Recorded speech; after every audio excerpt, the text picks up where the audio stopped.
before I open the hearing for the Barnstable Conservation Commission, I would like to ask Luis to do a roll call for the quorum purpose. Abedili. Present. Foster, present. Kern. Present. Lee. Present. Moran. Present. Shampoo. Present. Darcy Carl, Conservation Commissioner or Administrator. Oh, she's here but temporarily absent, right? Yes.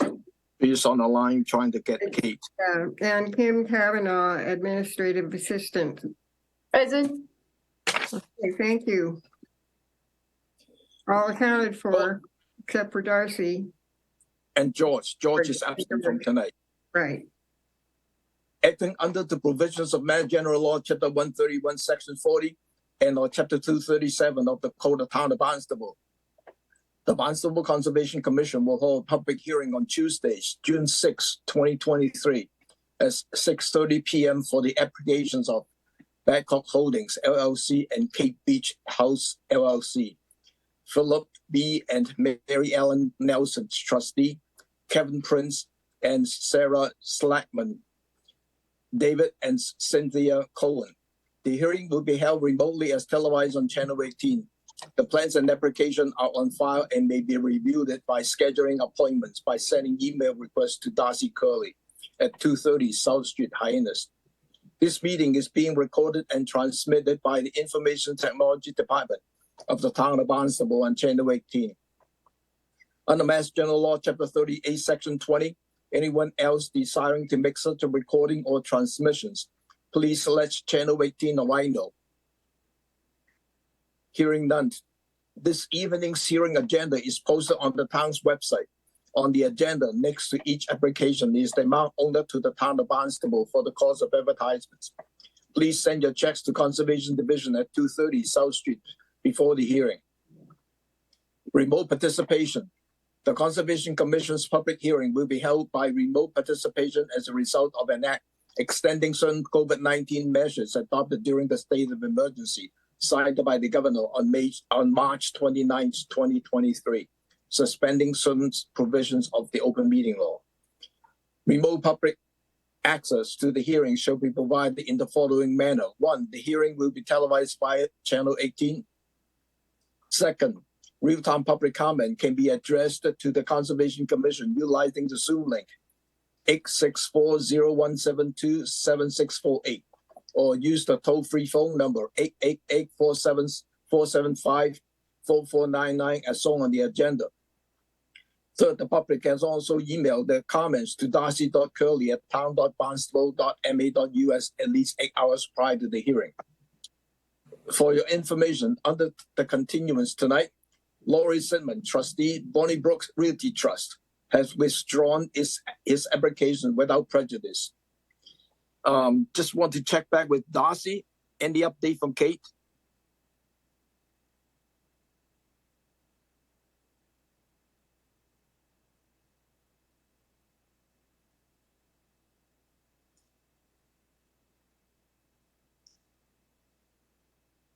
Darcy?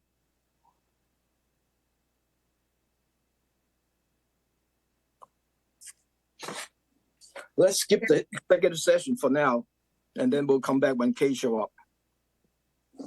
The first item is the NOI is Babcock Holdings, LLC, and Cape Beach House, LLC. Proposed revetment connections between existing adjacent structures and to replace stairway and platform at 11 and 27 Marshall Avenue, Hyannisport, as shown on the assessors maps 2X6, parcel 026 and 025. John? Good evening, John O'Day from Sullivan Engineering and Consulting. I'm here this evening representing the applicants. Also in the meeting room is John Stein, who is the owner of the Babcock Holdings property at 11 Marchant. I will bring up my plans.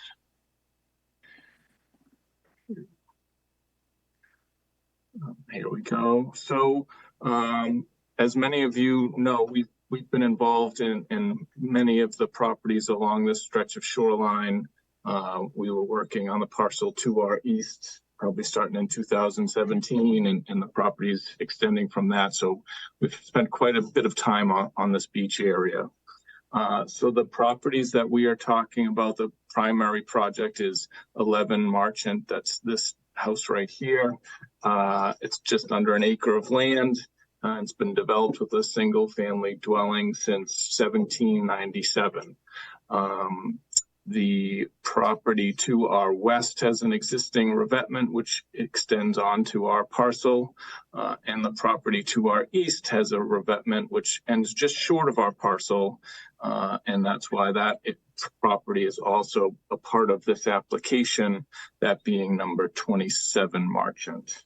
That house dates to 1928, and has properties been before the commission many times over the last years. As I think has been well documented by previous projects along this shoreline, we have an erosional shoreline. CZM over time is estimated at 1.5 to 2 feet a year.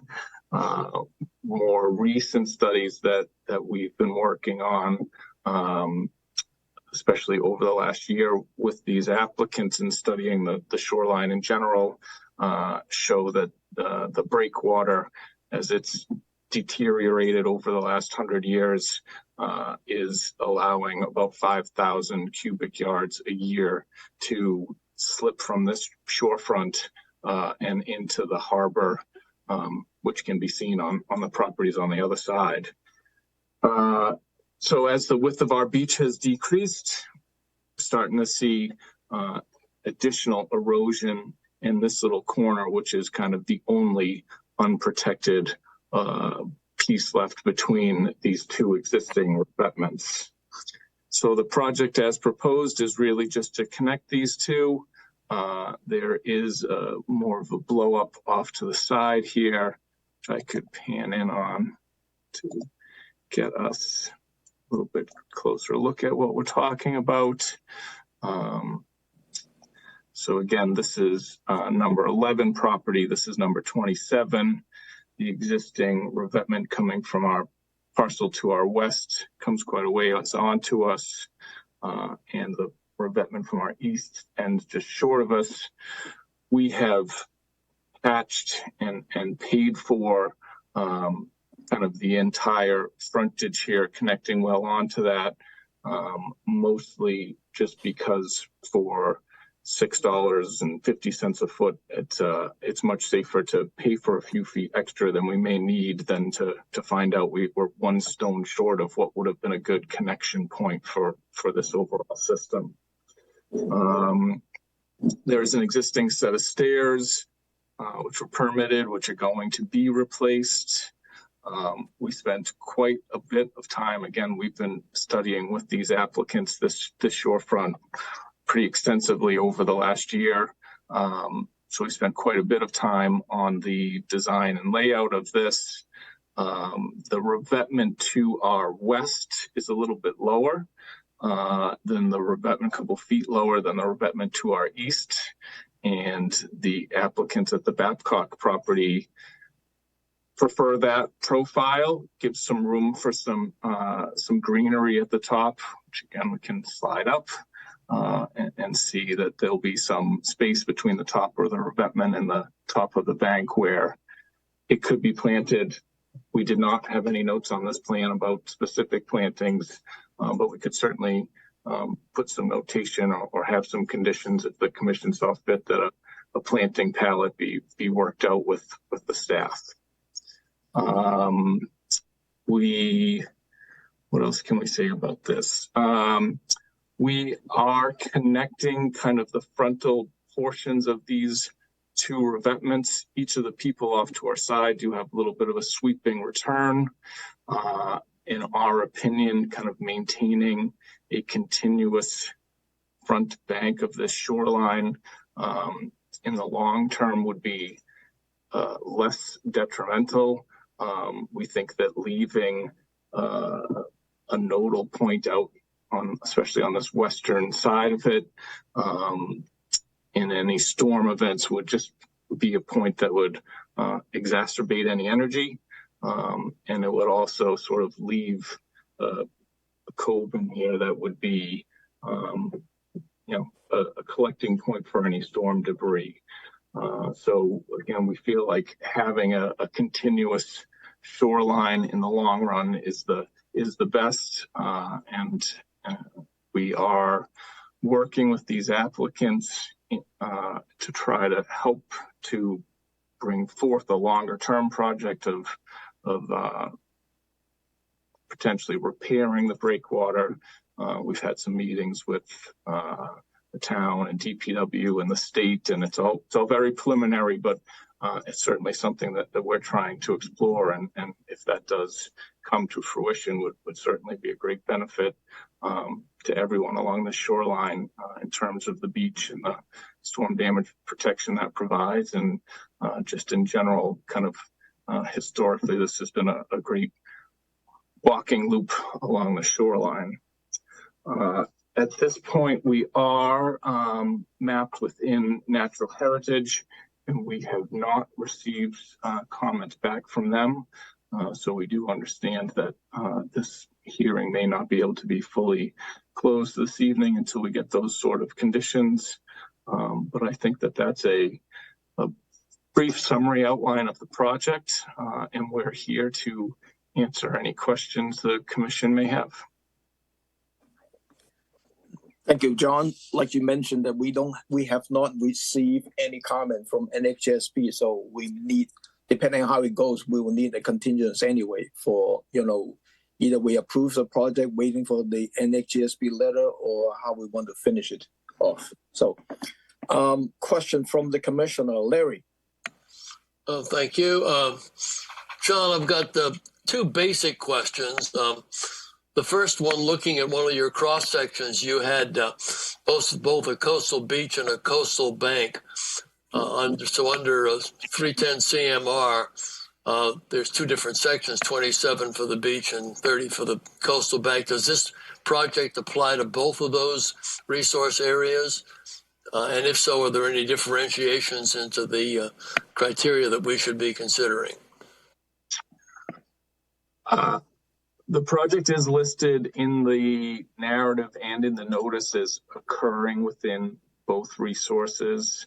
And I believe that both of those sections of regulations do provide additional relief to dwellings and structures that predate Wetlands Protection 1978, which obviously this is well before. So the performance standards are about having a design that would minimize any impacts. And as I said, we think that by having a continuous shoreline, being able to have a lower face, being able to have some greenery at the top, are certainly all steps towards meeting that performance standard. Okay, thank you. I agree with that. The other question I have for you just deals with the, do we need information about the protocol for doing this? So you have to remove something then there and then re-stone it, so to speak, or can you leave it as is and come in with minimal disruption to the existing conditions? Looking at the cross-section under your revetment section, we can see how it's done, but it's not really clear to me whether you're digging things out and creating this bedding underneath it and then the stones, or whether you can save what's there and just reinforce it. A great question. I should have highlighted a little bit better. So we do have the benefit at these sites of being able to come from the land.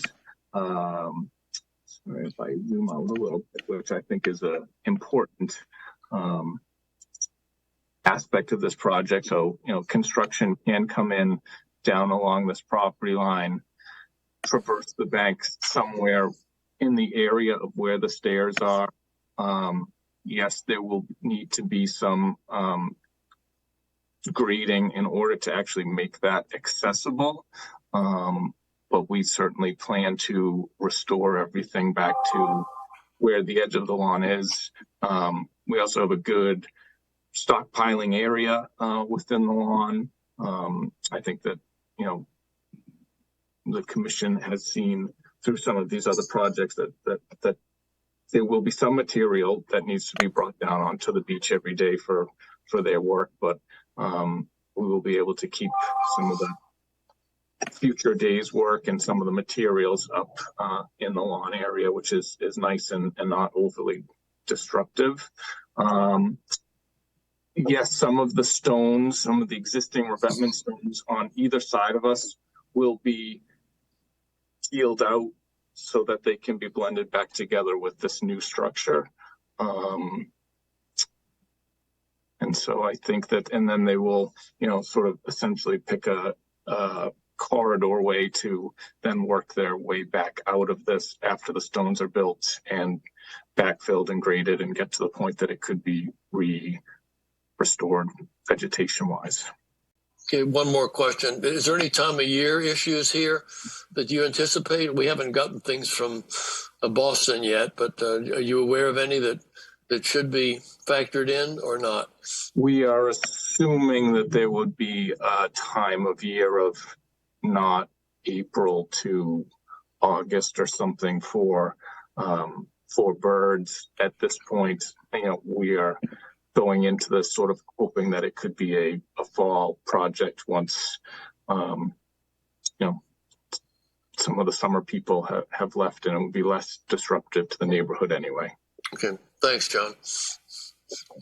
Just for the information, I think if this project is approved, we typically would require a construction protocol to be prepared by the contractor and then submit at least maybe a month ahead of time. And then there will be a pre-construction meeting with the staff and maybe MEA, depending on, you know, how you access. But if you access it from upland, you know, then MEA may not be necessary. But, you know, at that point, we're going to leave it as part of the condition if we're going forward with that. John. Thank you, Tom. Yeah, I was going to actually say the first part, say the same thing, and be the standard construction protocol condition with the standard meeting beforehand. And it does look like all upland. In fact, it's pretty. There's a lot of construction going on there today, John. When I was out there, a lot of Chris Joyce's equipment was out there doing pool work, et.cetera. So it would be great, you know, if you could get this done while they're still out there. But that probably won't happen in this summer. We have sort of had to there was a hope of that, but the reality of the permit again, so they've kind of planned ahead of making sure to leave an access way without overly restoring on that. And there is, there is a lot of room for your storage of the equipment material you're going to need in access. And obviously, a standard condition would be replacing any damage caused by that. The one question I had, maybe Darcy is better qualified than I, but I noticed the same thing. It looks like the way you structure the connecting piece, why couldn't it have been pulled back further landward, which would require not having to bring in a lot of fill under the new proposed deck and stairs, which also would leave a lot more beach. Have you given any thought to that? And maybe Darcy could add to that, because she was the one actually that I mentioned that issue to, or she mentioned to me. So, Darcy, I don't know if you want to add to that. Oh, thanks, John. So I'm sorry, I did call John when I was on site because I had the same questions and concern. John, can you bring up or zoom in on the section of the plan where the deck is hanging out over the bank there? Going on the close-up. The platform, yeah. Yes. If John can point to the contour lines, how closely they are right up under the word replace, that's where I was thinking that the revetment would be going. And I was concerned that you're losing a lot of beach area by constructing this revetment so far out onto the beach. That's a lot of fill that would be going in between the top of what he has there as the revetment all the way back to under that platform. So I have concerns. I'd like to hear something from George. I know we don't have him here tonight. That's a big ask, and I'm not my background as far as what would be happening with storms hitting that and the effect on the beach if you had the revetment curve in that location. I just think we need more information or something prepared, because this is huge. You're losing a big section of beach. And if I could jump in to add to that, yeah, Darcy and I actually had the same concern. And I don't know enough either to say that if there was a greater curve in there connecting the two by bringing it back to the beach, does that affect the performance of the revetment? So again, I don't have the knowledge to answer that, John, but I would like to get an answer to that. If you wanted to leave it where it is, I would like to know why, as opposed to bringing it further back in, which I think environmentally would be better, but I'm not sure about the operational function of the wall itself. And again, I tried to touch on this, but it's a good question and one that we anticipated and one that we went around a few times on our own. So I can totally respect it. Really, I think what we're talking about is probably this area just to the east of the stairs. And, keep in mind how much we are blown up here. And again, what Darcy said of how it's a vertical face today. So no matter what, it is coming, in order to have a sustainable slope there, it is coming out. So, is there 10 feet of maybe additional kind of fill in this one 15-foot wide band than would otherwise be? That's possible.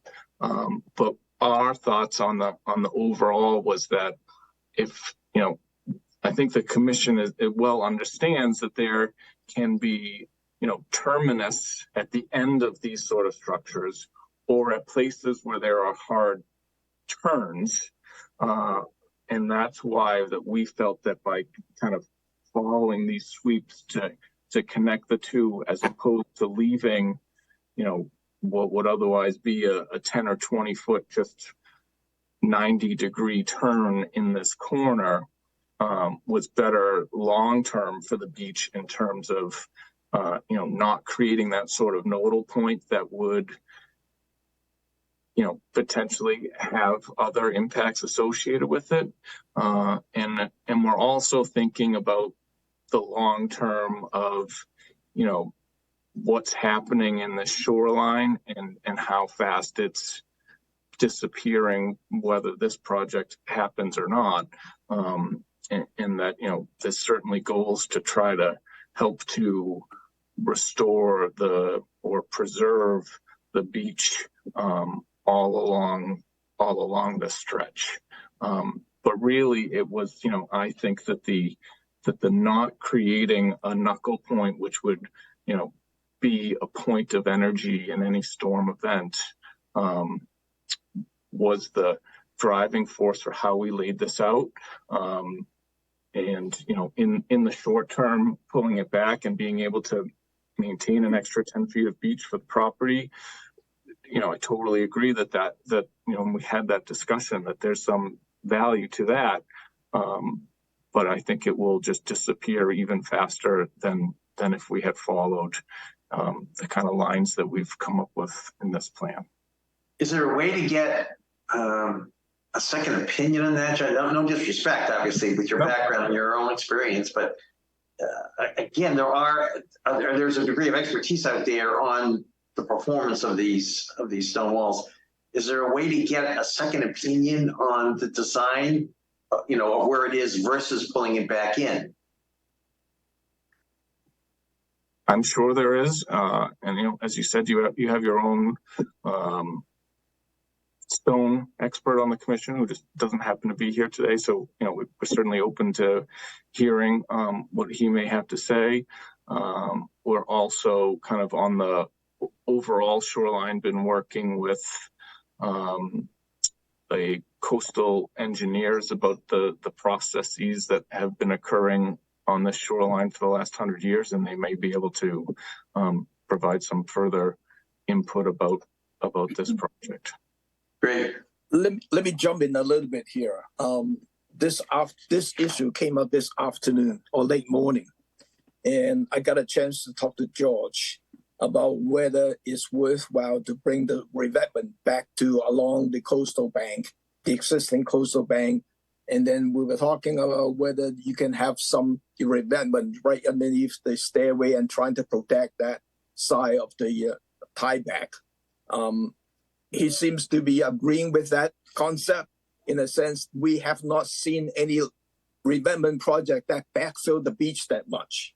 And we're always going with the landform in terms of the revetment. So, if you have a second opinion in terms of what shape or form this revetment would best serve your clients, I think our commission would be glad to hear it.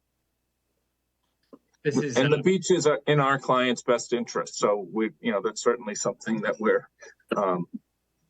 willing to have discussions on. It also saves you from having to bring in an awful lot of fill to backfill that area. Right. If I may, this is John Stein. I'm the owner of the property. I've been going to this very beach for 43 years now and seen it myself. And with John and with Sustainable Coastal Solutions, I've engaged a team and others as well in studying the transport of sand along this beach, and with an interest in long-term solutions, not in something that is, I think, this revetment is quite honestly not something I wanted to have to do. And my hope was that we could get to a longer term solution more quickly. The longer term solution here is the breakwater and fixing the breakwater for everyone along this stretch. The revetment is necessary because both of our neighbors have revetments, and the revetments weren't they are recent. They're within my memory when those were put in. They have accelerated erosion here. And in particular, because the transport is from west to east, any sort of knuckle, as John is talking about, gets immediately eroded and is detrimental to the safety and to the structure and to the beach. So keeping this straight is actually a better long-term solution for this stretch of coastline. Thank you for your comment. But the thing though is we are not rejecting in terms of the revetment. We understand your need of that.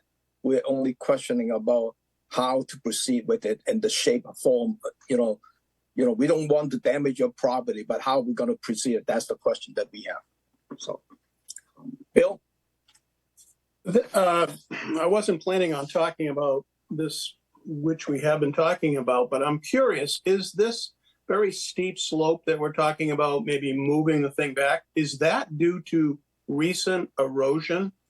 Because you had revetment on either side. It almost looks like the waves have punched and eroded the coastline, and now it's a very steep bank. So my one question is that something recent? Yes. I think I can flip. I don't know if anyone found ways around down to the beach. I had flagged off the stairs because I don't feel comfortable walking on them anymore. I mean, these stairs are maybe 10 years old, and we looked at the filing yesterday. And so you can see, there's been substantial erosion in the recent years. Is this year worse than last year? I'm not sure, John, to say, but in terms of, in the past 10 years, has there been a substantial change out there? Absolutely. This deck is no longer in. You can see that, the bank probably followed these stairs 10 years ago, and now it is completely gone. So I was just thinking that if you end up moving the revetment back, you create a pocket, and just, it's not my thing, but it seems like you'd be creating more wave energy focused right there on that new inwardly curved revetment. Anyway, I think a second opinion, someone that could, look into that would be valuable. Other point that I have is that I do support any additional vegetation, up at the top of where you're working. I would like to see that. And one other question I have. I think overall, the whole thing sort of makes sense. It seems reasonable in general terms. However, I noticed that you justify it on two sentences in your narrative. One is dealing with the Mass CZM shoreline change studies, talking about a 1.5 to 2 year erosion in this area. And I thought, what does that mean? And what is that study? Are we talking about, 7 miles of shoreline, or is it a much more localized thing? What is this study you're referring to? Does the Conservation Commission have that information? And then you refer to recent studies performed by the applicant show blah, blah, blah, 5,000 cubic yards of sand are being washed because of the, the jetty off to the east. Do we have a copy of that? You have, I'm generally supportive, but I feel like you're bolstering this with data that I don't have, and I wonder if any of the commission even has. So a couple of things on that. I think that some of the information in the narrative is for reference purposes, just an overall understanding of what's been happening out here. In terms of the performance standards, which would be the typical review of a revetment, as I mentioned, when we're dealing with pre-78 houses, of which this little corner is surrounded by, the regulations do, have allowances for these sort of coastal engineering structures. But the state's coastal zone management has studied and put together. It's actually kind of a neat mapping software that you can go on. I think it's called Morris now, where, all across the state, they have transects pretty regularly. I mean, a couple hundred yards apart, maybe, where they can. And so that, through historic mapping and aerials and plans that they have, they draw out where the shorelines were at various times, and then based on that, give a computation of what the change has been. And there's areas that are accretional, and there's areas that are erosional, and there's areas that are stable. So that was, included as a reference point of, the long term, what's been happening out here. And, sorry, we didn't include an image of that. But, I think that, and also in our mind, having been down on the beach and looked at those stairs over the last year, to us, what's been occurring out here is pretty obvious. In terms of there's no published studies from what's been going on out there over the last year with these applicants. We've surveyed the entire ocean shoreline bank, all the way from Dale Ave to our west through the breakwater. We've also done studies at the Hyannisport Civic Association Yacht Club over the last few years in terms of how much they are accreting. And so, these, as John Stein mentioned, been working with sustainable, I'm sorry, I don't have the name in front of me, and helping to kind of pull those two together and see, where the link is between them. But that's not a published document at this point. It's very preliminary in terms of talking to all the agencies about, whose is this? Who can be responsible for fixing it? Are there grants? Are there permits? Are there?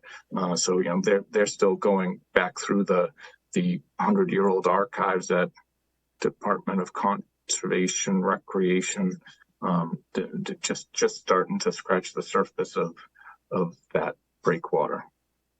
I'd just like to say, you put it forth, quote, as a reference, and there's really no reference here. It's all anecdotal, and it sounded like, wow, this has been studied, that's been studied. You're looking at this, you have 5,000 square feet, you're citing 1.5 to 2 feet by CZM, and it's like that could be like 10 miles. It's not a big point, but it's. I guess I just get a little squeamish just when you're throwing stuff out, sounding like we have real good data, and it's really not. But again, it makes. I mean, the project in general to me looks like it makes sense. I mean, I'm not opposed. Thanks. Thank you. So before I forget, while Bill was talking about it, and John responded with some CCM modeling software in terms of the results. You know, John, if we have a continuance, do you think those data could be provided just for information purposes? Yes. Thank you. Louise? Talking about the very steep area at the, just before you get to the top of the coastal bank, I think that there ought to be a good plan in terms of how to deal with that also, because it is very steep when you put thing along there that's new and different. It may help in general to the benefit of the situation, but there will be probably be some changes, maybe even all the way up to the top of the bank. And certainly there are problems now right underneath the existing platform. So I think that there should be a plan in terms of how that area is going to be treated as a part of this overall proposal. I just want to mention when I was talking to George, we were thinking about the revetment to the east side of the stairway, kind of protecting that stairway with the revetment, and then joining along the existing coastal bank to wrap around for protections. But that's our thought. Peter? Yeah, I think for me, this is really a no-brainer, almost the exact plan in front of us. What we see clearly is an open, and you all know I'm not one on altering a natural shoreline to be an armored shoreline, but this is a unique situation. We had armoring to the left, we had armoring to the right, and you're seeing this concentrating of ocean wave power with tremendous erosion. This whole bot got punched right into there. Minimizing any focus of wave action with increasing storm intensity and rising sea level. As John mentioned, there's good science behind that. You don't want to knuckle, you don't want to point, because that's going to essentially focus energy, which will affect the seawall and even potentially cause it to last less time. Having a smooth transition from the seawall to the west to the seawall to the east makes actually, from my viewpoint, perfect sense. Really, as this is in front of us, I'm in complete support of it. Thank you. Thanks, Pete. John? Yeah, let me just make my view clear, Peter. And I think this is, excuse me, a no-brainer too, and it's something that absolutely has to be done. My only question was, I'd love to hear an expert opinion on whether or not we could split the baby a little bit by bringing that connecting piece, and it has to be connected, back towards the shore a little bit more. I don't have the expertise, and maybe you're right, I'm not talking a 90-degree turn, because obviously even an amateur like me would say that's a bad thing to do. But could you still accomplish what needs to be accomplished and save more of that beach, bring in less fill by slightly bringing that wall back a little bit? And if we had a second opinion on that, I'd say spiffy, great, let's go ahead. And whatever they do have to bring in there, obviously, Louise, I'd agree, has to be revegetated, and John should work with Darcy and put a plan together. With that, do we want to entertain that Chapter 708 to hire an outside consultant to do this review, or have John hiring his own expert and do the review? John, I'd be happy with, and we have great respect for John O'Day and his experience and his contacts. If you got somebody that you could retain to take a look at that, I'd be very happy and satisfied with that. I see Peter's knocking his head. I think I'm fine with that. John, what do you think?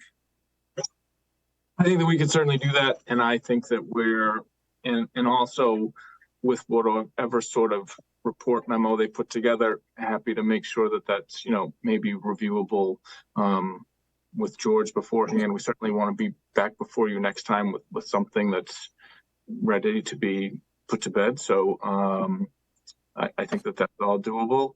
I don't have and we're waiting for the natural heritage anyway, and I think they have another maybe 2 weeks. So I think if we had a continuance out about the 3-week mark, that would give them ample time to comment and us to get information put together and back to the commission with plenty of time.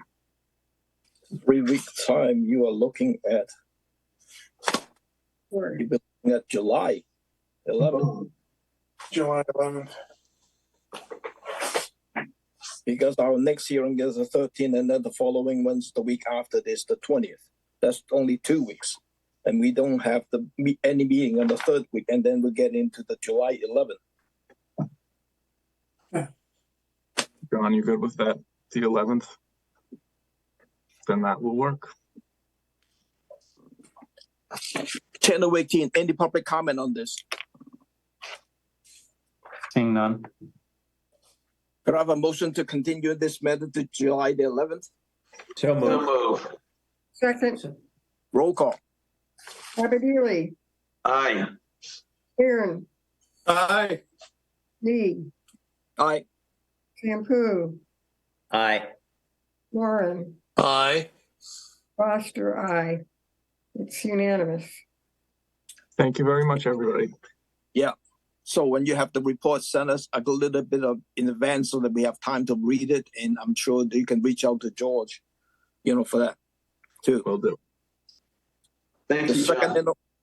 thanks, John. The second NOI is Philip B. and Mary Ellen Nelson, trustee, proposed construction of an elevated boardwalk at 90 Harbor Point Road, Comaquid, as shown in the assessors maps 352, parcel 001. Lynn? Lynn Hamlin, you're all set with your executive session? No, we are waiting for Kate, and we are still waiting. So we are Okay. moving on to the NOI. Okay. Lynn Hamlin, Hamlin Consulting, representing the Nelsons. This NOI is in response to an enforcement order that was issued to them. They had simply taken some boards and built a little walkway so they could get through the area that floods through the very dense thicket of Phragmites.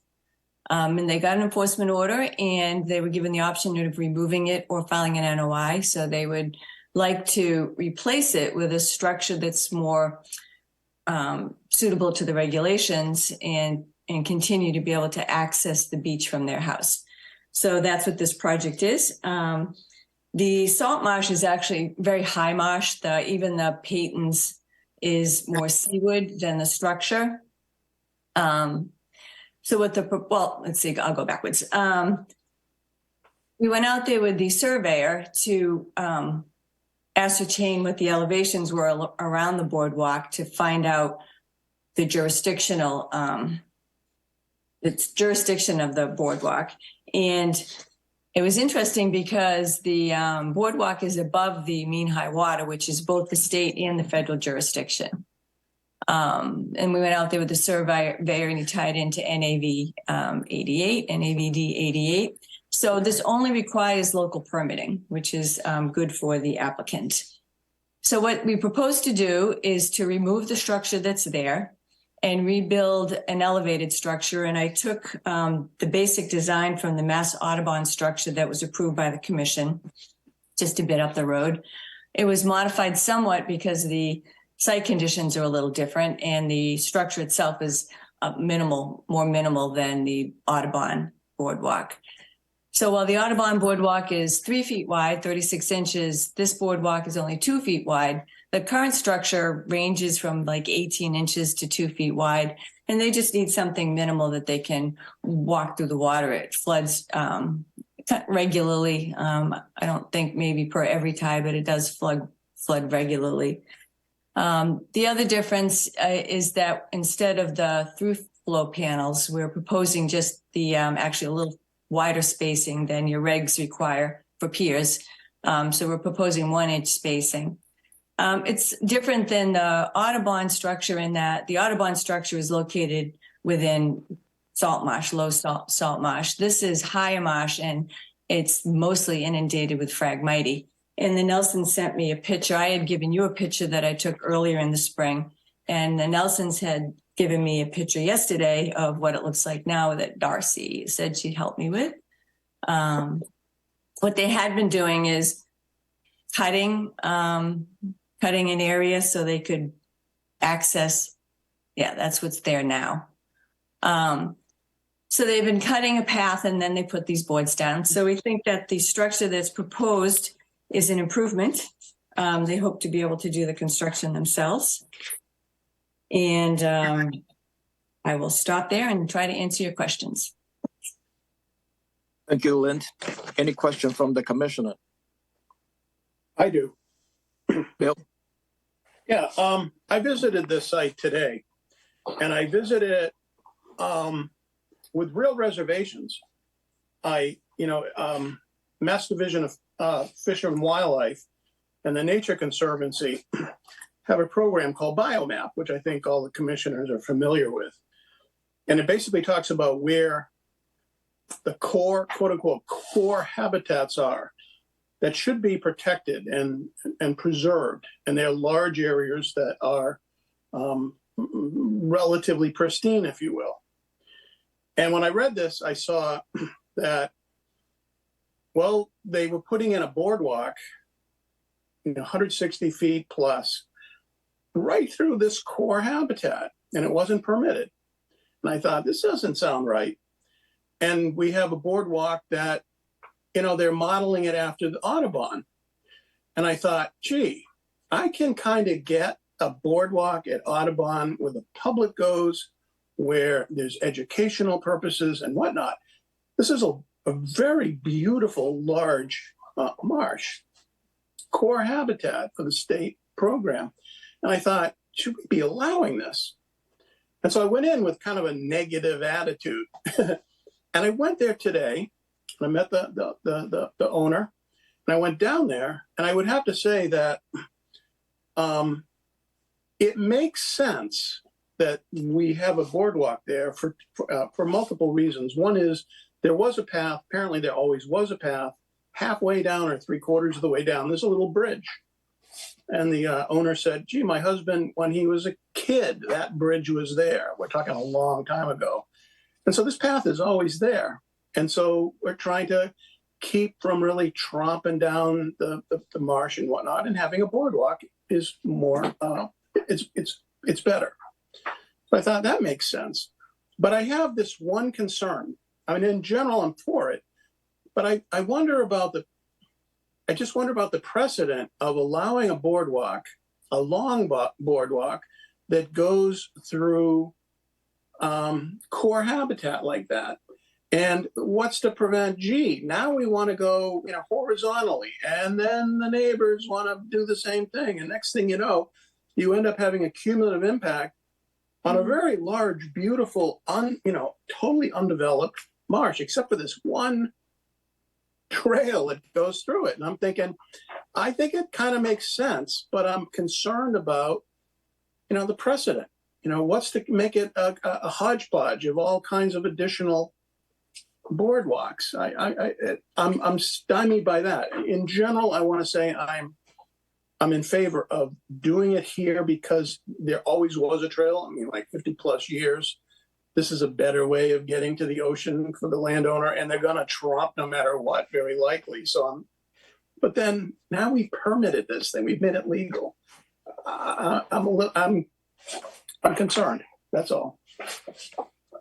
Thanks, Bill. I just want to throw a couple of things out there. Number one, because of historically, they have a path. That's why we permit it. If you have a homeowner trying to cut a new path and trying to permit it, that would be a tough sell. Okay, Bill. The other things that in my mind, when I'm looking at this, seems to be the boardwalk seems to be fine, but I think we have to define where you can do the cutting the Phragmite. you have to define the width on both sides of the boardwalk. And right now, there's no that definitive answers how far you're cutting it. Peter.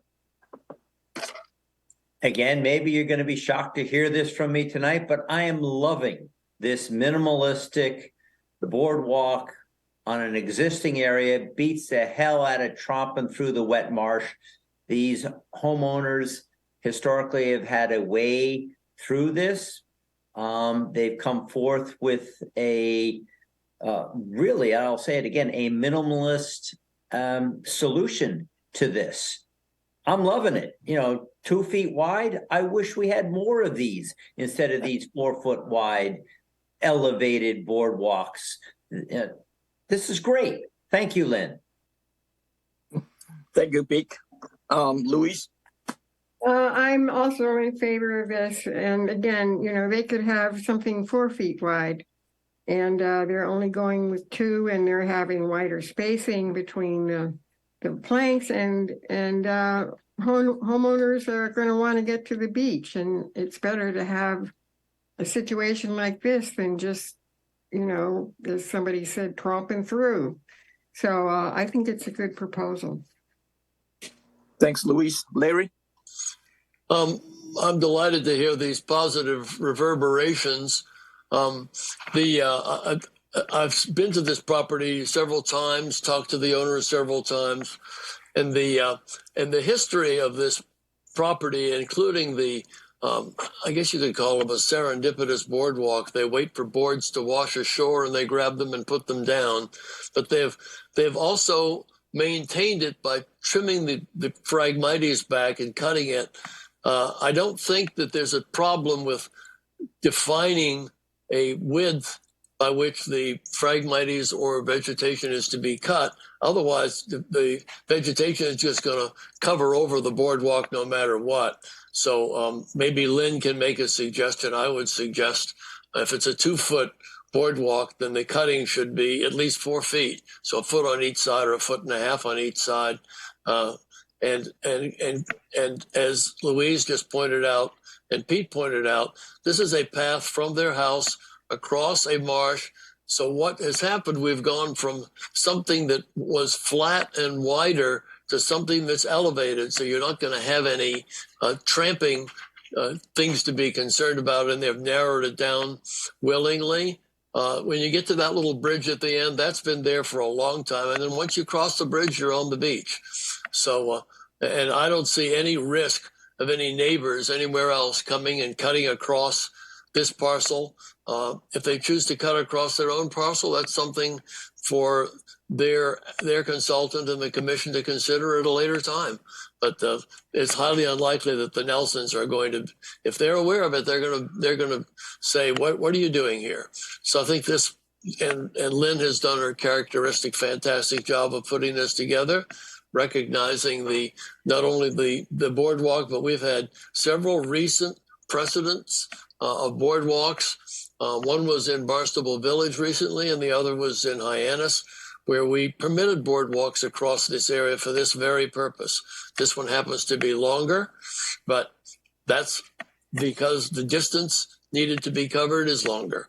But otherwise, I think this is very well presented, and it looks to me like we're getting some positive support here. Thank you very much.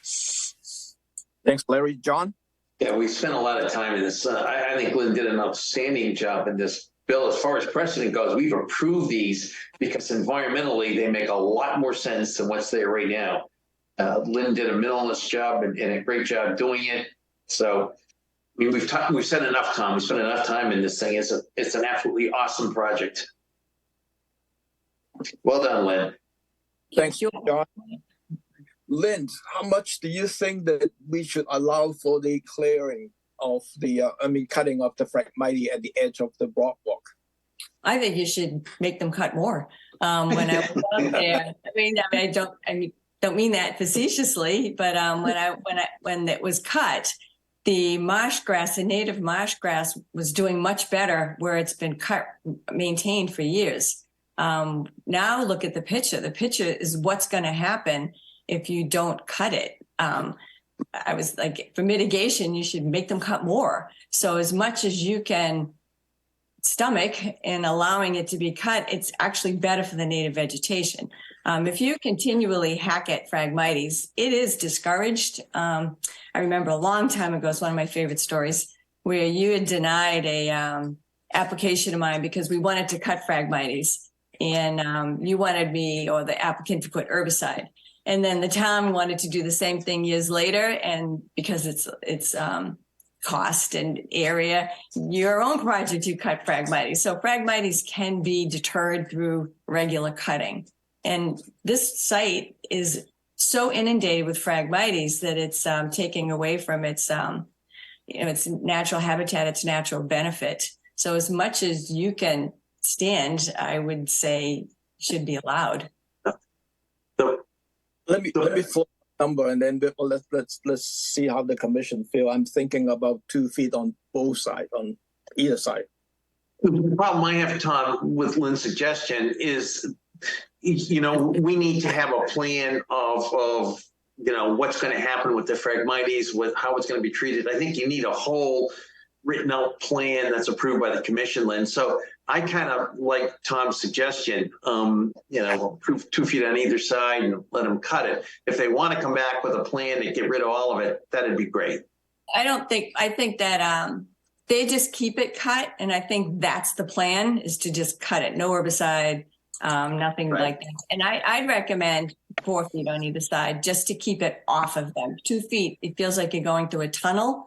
And I think 4 feet would just give the vegetation around the boardwalk a chance, give it more sun, stop competing with the rhizome. So you have it, including the boardwalk, you'd have 10 feet. So yes. That's 2 plus 4 on either side, that would be 10 feet. Well, the structure itself is 2 feet, but the cutting would be, that's my recommendation. I didn't know if, I think you're doing a benefit. I don't think you're doing a harm. Excuse me, Tom. Yeah. I think when you're looking at how this was advertised and you're talking about a boardwalk, and we always allow like a 4-foot path, if you're starting to talk about having something wider, it should have been advertised that way. I just have concern about that. So I think I can understand a few feet on either side. And then if they want to come back with some kind of process to deal with the Phragmites, and that's a separate issue. I think that makes sense, Darcy. I mean, to me, I'm thinking like 2 feet on either side, because you kind of mentioned about cutting some of the near the edge, but I just want to define a little bit better. Just description edge. I have some trouble. Well, that was the edge that was cut on the plan, but I can give you a revised plan with a future edge, because nobody's done anything since the enforcement order. Yeah. No, once we decided that it is 2 feet, then I want a revised plan to show that on the drawing so that we have something to follow. Okay. And if she wants more, she can come back with the applicant, come back with a revised plan if they want to do something else. Okay. Yeah. Larry, you still about a comment? I don't see in the agenda, I don't see anything about the width of cutting. So Darcy, I'm not questioning you, but I'm not knowing what source it said if it had a dimension or not. When I was there last summer, at the time of the enforcement order, there was a significant width. It might have been 8 or 10 feet. And the grass, the meadow grass, whatever you want to call it, the marsh was lusciously green and well sustained. So I don't know, Lynn, whether you can revise the plan to show it on a plan with, you suggested 4 feet on either side, which would total 10 feet total. I don't remember the exact distance, but it was close to that. So I'll leave it up to you as to how you want to handle it, but I support that as well. Pete? Yeah, at this stage, 2 feet maximum on each side. If you want more than that, I want a much better study. We have not allowed, as a commission, whole scale cutting of Phragmites as a control. So I don't want to go there in this application. So let's make the motion, Lynn, and you can always come back with a revision if you wanted to. Okay. I'm not going to throw out the baby with the bathwater. And you got the baby. I got the baby. Let me go to the public comment before I come back and do the motion stuff. Channel Wiki and any public comment on this? Seeing none. None. Let me try this. Could I have a motion to approve this project subject to receipt of a revised plan showing a 2-foot cut on either side of the boardwalk? So moved. Second. Roll call. Shampoo, Aye. Reed, Aye. Warren, Aye. Kern, Aye. Foster, aye. Abadili. Aye. It's unanimous, Mr. Chairman. Thank you. Good luck, Lynn. Thank you. Good job, Lynn. The next NOI is Kevin Price and Sarah Slackman. Proposed vista pruning and seasonal dock at 46 Holy Point Road, Centerville, as shown as Assessors Map 233, parcel 038. Mark? Yes, thank you. For the record, Mark Burgess of Shorefront Consulting, representing the prices for this. Oh, I'm sorry, Kevin Price and Sarah Schlackman. Yeah, so this is a seasonal dock, similar in design and scope than one we got approved right across the water here at Nye Neck Road in 2014. And I believe it's in character with the surrounding and the adjacent docks. It consists of 2 4x10 sections that meet the existing concrete step at the end of the existing path. And then there's another 4x10 section as a T out at the end. There is 4.5 feet of depth on the outside of the T, and even 3.5 feet on the inside of the T. So there's plenty of water available at a very short distance from the shoreline. This is your typical, I would assume it's going to be an aluminum frame dock with 2x6 cedar decking. It's seasonal. It rests on the bottom with little feet. Pretty familiar with these kinds of designs. And so that really is all there is about the dock. It's situated right at the end of the existing path. And there is a makeshift float out there right now, but that will get removed. I was a little surprised it was still there because I've been at this project for over a year now, but that is proposed to be removed. So please don't worry about that. The second part of the application is just in regards to maintaining a Vista View that was approved back in 2014, DA 13045.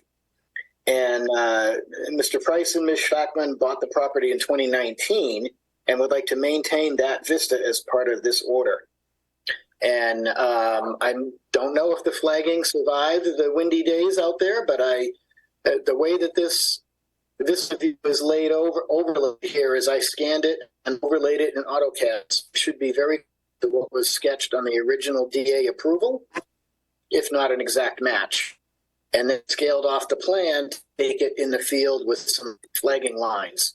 So I hope that was still out there because it makes it clear when you stand from the deck what needs to be done. And I'm not aware of any conditions that were made for the original proposal. I'm certainly open to that. Generally, you would have something like, this work is done by a certified arborist. It might be done in conjunction with several conservation visits done in stages rather than going through and just clearing everything all at once as a view, a corridor, not a clearing, of course. But I know that this is accompanied by a selective pruning of the trees, and usually it's in conjunction with the agent, so we make sure that there are no surprises. I did send along a staking plan and some pictures and provided some options in the narrative. It really is where it needs to be. The dock is pretty much centered in the lot, uses an existing access, and is in character. So with that, it's a freshwater dock. It did go before Waterways on March 23rd, and they had no issues with it. So with that, I'm happy to address any questions. Mark, we still don't have the DEP number. Am I correct? Yes, I looked at it as of 5 o'clock today. I didn't see anything. So if we have to continue this for a file number, then, that's what we have to do. Okay, thanks. Sure. Question, the Commissioner Luis. there is some debris, cinder blocks, et cetera, on the bank. I assume that that's part of the float that's going to get removed and won't be a problem, but I just wanted to mention that it shouldn't be there. I think if you meet with a member of our staff on the vista pruning, you can get a better definition of what you can consider, and that would, in my mind, be sufficient. You said you assume it's going to be a typical aluminum dock, and I don't, let's see, we don't want it to be an assumption. We want to know what it is, and I think you have defined it, and that the word you used was just kind of a, I'm trying to say is we need to know exactly what you're putting in, so it shouldn't be an assumption on your part. And also, there was no stake at the end of the driveway, and that makes it difficult for us to find. So I did it for the other project. My apologies. I did it for the other project. I ran over to this and I forgot. I'm sorry. Right. So those are my thoughts. Thank you. But this is the aluminum dock, right, Mark? Yes, it's drawn on the plan as aluminum dock. The really only other option you have is if somebody wanted to frame something in wood, which I don't agree with because it's heavy and much more awkward. So the project is intended to be in aluminum. You can put that in the order, and if they choose any other material, we'd have to come back to you. Thank you. You're welcome. Any other question from the commissioner? None. Channel 18. Oh, John. Unmute yourself, John. John? Unmute yourself. I'm sorry. Yeah, I apologize. I assume that, Darcy, that vista pruning would be with the standard conditions that we usually have, which is, all within the guidelines and meeting with staff, et cetera. Correct, Darcy? Correct. Yep. They would set up an appointment with Emil. There is no cutting of the understory with the general guidelines. It would be limbing up the lower 20% of the branches. So it didn't seem like a really difficult vista pruning project. Yeah. So I'm fine with it. Yeah, I'm fine with it too. Thank you. Channel 18, any public comment on this? Seeing none. None. Could I have a motion to approve this project as submitted, including the vista pruning, but we'll need a continuance to waiting for the issue of the DEP number. So moved. Second. Just before that, Mark, when do you want to have a continuance? 13? Well, I bet you we get the DEP file number tomorrow, but your next available meeting should be fine unless you need more time to prepare a draft order. No, that would be the 13th. Let me check my phone. I've got 4 different projects I filed for, so I don't want to run into another one. You probably wouldn't even have to be there. I mean, it's no brainers. Yeah. You're right. Okay, I have another project in Brewster that night, but you're right. If we're only holding for the DP file number, then actually you tell me when you want to continue it to. I have no problem. And then we'll continue this to June the 13th. So with a second. Yeah, and I'll second it. So roll call. Kern. Aye. Reed. Aye. Nampu. Aye. Lauren. Aye. Foster. Aye. Abadili. Aye. It's unanimous, Mr. Chairman. Thank you. We got the message from Kay. We will have the executive session at the end of the hearing. The last NOI of the evening is David and Cynthia Cohen, proposed at grade access steps and permanent elevated walkway at 79 South 7th Avenue, Hyannis, as shown on the Assessors Maps 246, parcel 150. Mark? Yes, sir. Yes, Mark Burgess, chauffeur consultant representing the Cowens. I believe the Cowens should be online somewhere here in case you have any questions that I can't answer. Okay, so there's only two elements to this project. It's a permanent elevated walkway that's over BVW and Salt Marsh, and then some at-grade steps to get down to it from the top of the slope down to the start of the walkway. This one was particularly interesting because the lot line, as you can see, is right at the edge of the marsh. So it was going to be complicated to try to extend this out into the water at all, but it works out that right at the edge of the marsh is the lot line. So we're just extending to the edge of the marsh, and this is for the purpose of launching personal watercraft like a kayak or something like that. The Cowans do not want to continue to launch through the marsh. You can see evidence of damage. I know that at least one board member is a fan of walkways, and I'm happy that they agree with the terminology that it's better to walk over the marsh than to walk through it. That's the premise of all of these kinds of projects for me, is that the project prevents damage to the marsh.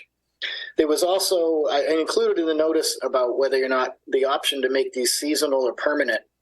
And I'm a fan of doing these right the first time and leaving them in because, as I noted in the documentation in the narrative, the repeated disturbance of taking these in and out actually causes as much or more damage than just walking through it in the first place. And that's because when they're removed in the off season, the marsh grass doesn't have a chance to grow because it's going dormant. And then, of course, you trudge over it and install the sections all over again in the spring before it's had a chance to wake up. So it really gets damaged twice a year. So that's the premise under which I recommend permanent walkways as opposed to seasonal ones. This is low to the ground. If you would rather have graded decking instead of the 2x6 decking, I don't think that's a problem. But in practicality, it has to be low to the ground. Otherwise, they're jumping off the end with a kayak, which isn't safe. And putting a ladder at the end certainly isn't desirable or functional as well. So what I'm doing is trying to explain to you my reasoning for this kind of a design. And then the at-grade steps, they're typical at-grade steps. Darcy had commented that there might be some discussion with those, which I'm fine with. My reasoning there was the at-grade steps, while you do cut into the bank to install them, they're not obtrusive. They're very stable. You just use equal amounts of cut and fill. I'm sure you're familiar with them. I would have thought that elevated stairs might be more intrusive because it's a kind of more of a structure, and any of the decking that's over would be probably 18 inches off the grade. This way, there's no shading at all with the at-grade steps. You can plant them. You can put pea gravel, whatever you would like. So I'm open for discussion on the steps.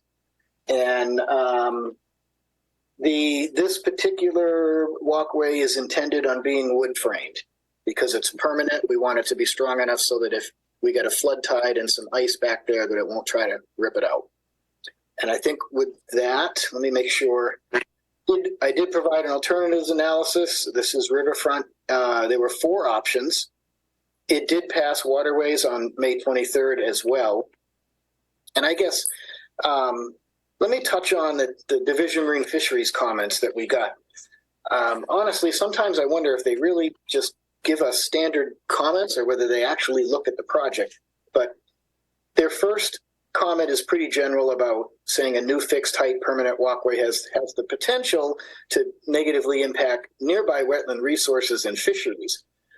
I'm telling you, I don't know how this walkway impacts fisheries, but it just seems odd that they put that statement in there to me. And then they mention negatively affect bordering shellfish habitat when it's right at the edge of the marsh, unless I know that mussels grab a hold in marsh, but certainly not going to have any impact to any shellfish resource that's out in the river, the creek bottom. So I'm not understanding that. And the second one is a very, very standard comment. You've probably seen it 100 times, where they want this 1.5 to 1 ratio of height to the underlying substrate. obviously for this application, that's completely non-functional. You'd be diving off the end of this walkway 6 feet high with a kayak, which makes no sense to me at all. And I actually had a at-length conversation with Amanda Davis. And I know over the years we've observed that at first grading was fine. 20 years ago, my first dock was 18 inches off the ground with grading, and everybody loved it. And then gradually DMF has ramped up its cases and wanted the 1-to-1 to the deck. Then it was 1-to-1 underneath. Then it was 1.5 to 1 to the deck. Now it's 1.5 to 1 underneath. And all these projects, a typical dock, for instance, is 7 feet in the air. She did say that their latest studies would mean that they're not going to ask anybody to raise anything any higher than this. I hope I retire before that statement is false. But at any rate, obviously raising this to 6 feet over is just absolutely a non-starter. And I did do an elevated walkway with a combination of a dock over at 71 Snow Creek a few years ago. And I think that one was about 8 inches off the grade too. So I guess obviously everything's open for discussion, but that's where my brain was at when I designed this. So with that, I'll answer questions. Thank you for mentioning about DMF letter, so I don't have to go through that comment. And Mark, we still don't have the DEP number, right, for this project? Yes, same old. You're right. Okay. Correct. Luis? It's probably an obvious thing that I haven't picked up on, but if you're worried about intersecting the lot line, why don't you just swing the path over a little bit? Because at that location, the marsh is further out. So this is the only place on the property where the marsh comes in either at or slightly landward of the lot line. So it's really the only place it can go. There's a little indentation out there, and that's where it is according to the plan.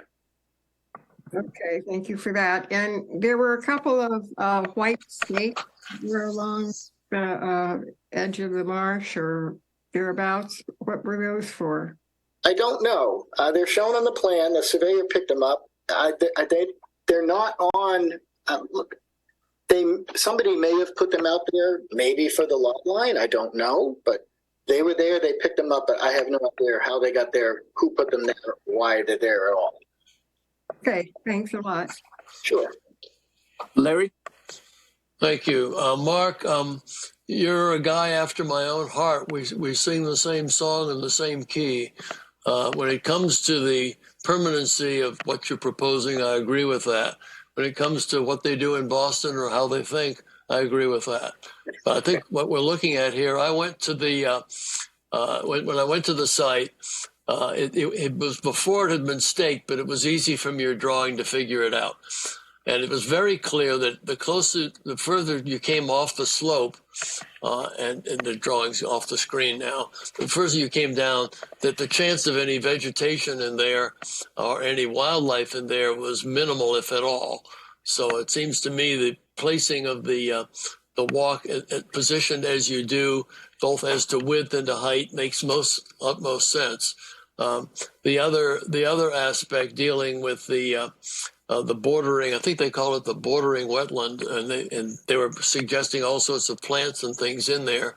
I don't even know what to do with that part of it. It just came in today, and some of these things that come in at the last minute, they should be penalized for tardiness.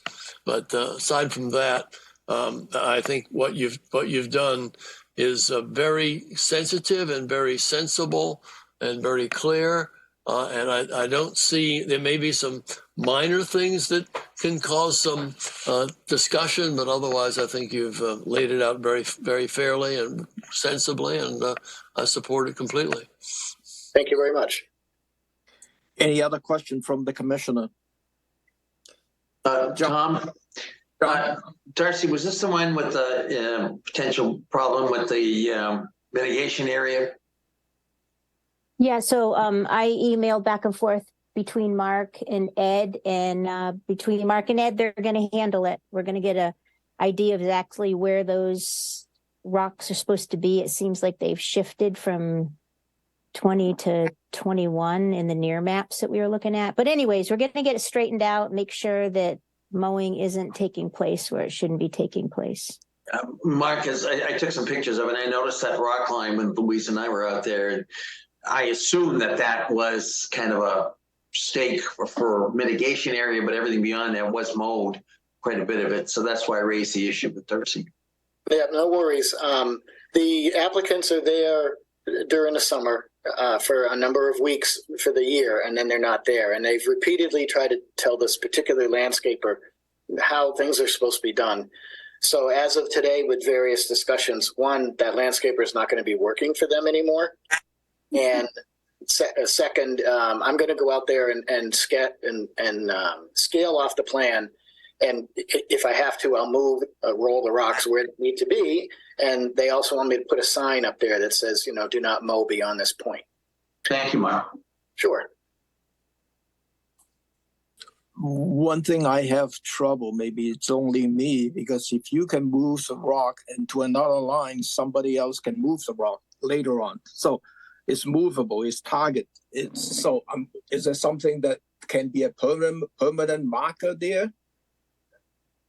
I mean, if I want to stake out a project and I want to make sure that nobody moves the stakes, I put rebar in the ground because I can pick it up with my metal detector. But I don't know, bigger rocks. How about a fence? I'll have Ed send Mark our updated guidelines on how to demarcate mitigation areas. So I think we should just let Darcy and Ed handle that. Yeah, we're all over it. We'll figure it out. That's the enforcement issues. So let's start doing that. One thing that I want to mention, no one has talked about, is the stepwise. Right now, the slope is kind of in good condition. It's not eroded. So I'm wondering whether you need that step to go down to the boardwalk. The applicants asked me to put that in there because it's slippery. And if you're carrying a kayak or something down that slope and it just, because it's vegetated with grass, it gets very slippery. So that was the reason for those steps. Okay, Pete. Yeah, I do want to sort of address permanent boardwalks or walkways over marsh versus more temporary, and to acknowledge that over a healthy marsh. So I'm not talking about a Phragmites marsh that we just did with just 2 feet wide and 2 feet cutting on each side, but over a biodiverse, healthy marsh, whether it is open grading on something like a fiberglass, or whether it's a seasonal placement of either runner boards or sections of this fiberglass, it is beneficial, especially if the height of the walkway is low. So one of the reasons why the state is recommending this 1 to 1.5 times height is for that underlying vegetation. So if we have a permanent walkway that is low to the ground, it will negatively affect marsh vegetation. And I think if the applicants are there for just summer months, there is lots of growing time in April, May, September, October, even into November. So I am raising that concern that where a seasonal placed on permanent, you can have a seasonal walkway, but placed on permanent piles or cross members. It is beneficial to the underlying marsh. Thank you. Okay. I'm thinking on my feet here, but so the town of Chatham does a lot of elevated walkways with stub piles, and they're the old wooden walkways. But same condition exists when you walk out there with these wooden sections. You've got people are walking through the marsh to put them on the stub piles and bolt them in. I might have an idea that works for everybody. If we use grading or even the cedar decking, a lot of these aluminum docks are where the decking is recessed into the frame, and it's removable separate from the frame of the dock. So whether you choose, if you're okay with the cedar decking, obviously that's what they wanted. If you need to have grading, that's really lightweight, and I think you can get it in 4x4 panels. That could just be unclipped when they're ready to go home for the season and remove the grading and walk away. I see a thumbs up. Okay. I think that would be fine. Any other comment from the commissioner?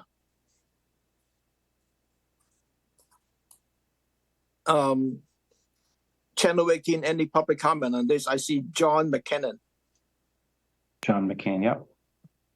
John, can you unmute yourself?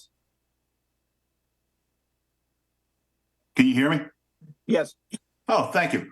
My name's John McKeon. I'm representing my mom, who lives at 4 Maple Way, just right up the street on 7th Ave there.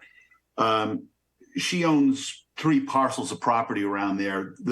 I think the one that really was in question for us was 245052, which roughly kind of looks like the top half of Halls Creek and all that marsh that's in there. And I think, Mark, I think you may have answered the question that I had when I joined the question, but I guess I just want to make sure that the construction that you're proposing goes up to the edge of the lot, but does not cross into, Correct. my mom's lot. Correct. There's a note on the plan, and it can be a condition in the order, but I want the property line staked. When they're ready to frame this thing in, I want the property line staked to confirm where everything's supposed to be. Okay. She, my mom has been down, her family has been down there. Oh boy, I think over 100 years. They were one of the first families down on. I think when they bought the house or when they built the house, I think they were one of 3 houses on 5th Ave. So she's been down there forever and wants to keep things the way they were as much as she can. So she really was, adverse to having any construction done on the property into the marsh. But if you're not exceeding that, then that sounds like that works. But that's what the plan's telling me anyway. When the inspector gets out there, we'll know for sure. But I mean, I assume his lines are accurate, and with the aerial photo overlaid, it looks like it's going to work. We'll let you know if there's something different. And I'm not a fan of shared uses, but we'll cross that bridge if we come to it. According to what I have in front of me, it should end up being right there. Great. And we'll let you know if it has to be if it needs or to be any different. Great. Thank you very much. You're welcome. Oh, thank you, Mark, for that answers. But I think you should, get your property line surveyed and make sure your proposed project is stay within your property, and then you avoid all these problems. Right. Well, we did do that, but when you do a survey, you have to come back to do a staking. I know. So, okay. Yeah, I know you know that. So, but we'll be doing that before any construction. Channel 18, any more public comment on this? Seeing none. None. Could I have a motion to approve this project subject to receipt of a revised plan showing the cedar decking? Oh, yeah, the slotted decking. Right. And then we need a continuance for the issuance of the DEP number to June the 13th. So moved. Second. Roll call.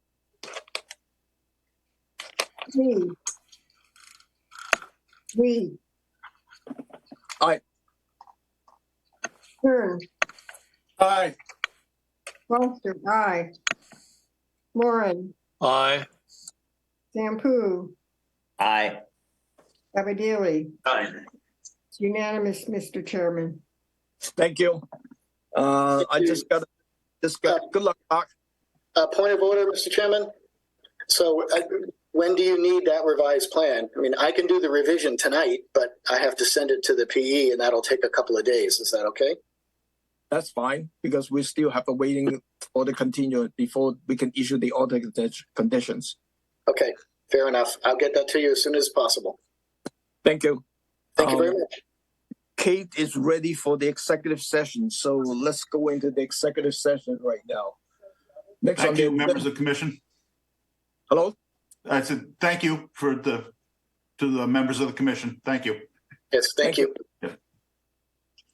Next on the agenda is the executive sessions for the purpose of discussing litigation strategy with respect to the case before the Office of Appeal and Dispute Resolutions in the matter of Tobas Wello, petition applicants, docket number WET 20022-24, DEP file number SE3-5976 for property at 23 and 35 both lanes, Austinville, as shown on the assessor's map 052, parcel 009, and map 053, parcel 012002, involving construction of a wave break and plantings. If the chair determines that an open session could be detrimental to the commission's litigation position. As the chair, I declare that discussions of the litigation strategy with respect to the case before the Office of Appeal and Dispute Resolutions in the matter of Tobas Willows, petition applicants, docket number WET 20022-24, DEP file number SE3-5976 for property at 23 and 35 Cole Lane, Austinville, as shown on the assessor's maps 052, parcel 009, and map 053, parcel 012002, may have a detrimental effect on the litigation positions of the commissions. Following the executive sessions, the commission will reconvene in open sessions. I recognize the vice chairs to make the motion. I move to go into the executive session under General Law, Chapter 30A, Section 21A3, to discuss litigation strategy with respect to the case before the Office Appeals and Dispute Resolution in the matter of Tobias Waylow, petition applicant, docket number WET 20022-24, DEP file number SE3-5976 for property at 25 and 35 Cove Lane, Osterville, as shown on Assessor's Map 052, parcel 009, and map 053, parcel 012002, based on the chair's declaration that an open meeting may have a detrimental effect on the litigating position of the commission, and will reconvene in open session following the conclusion of the executive session. I second the motion. Roll call. Abadili, Yes. Foster, yes. Hearn, Yes. Lee, Yes. Warren, Yes. Rampu. Yes. It's unanimous, Mr. Chairman. We're going into this executive session at 8:04.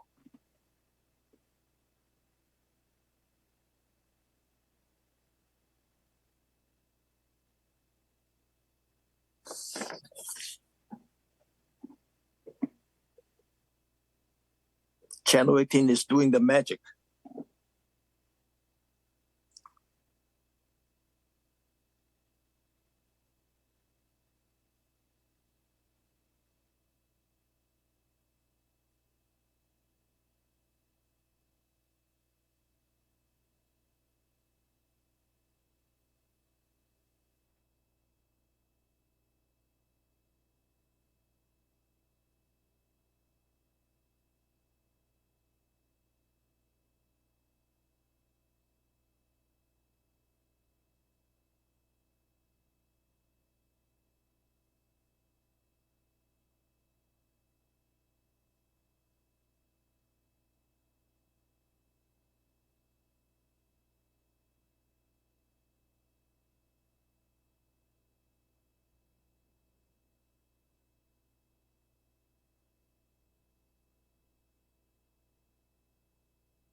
you.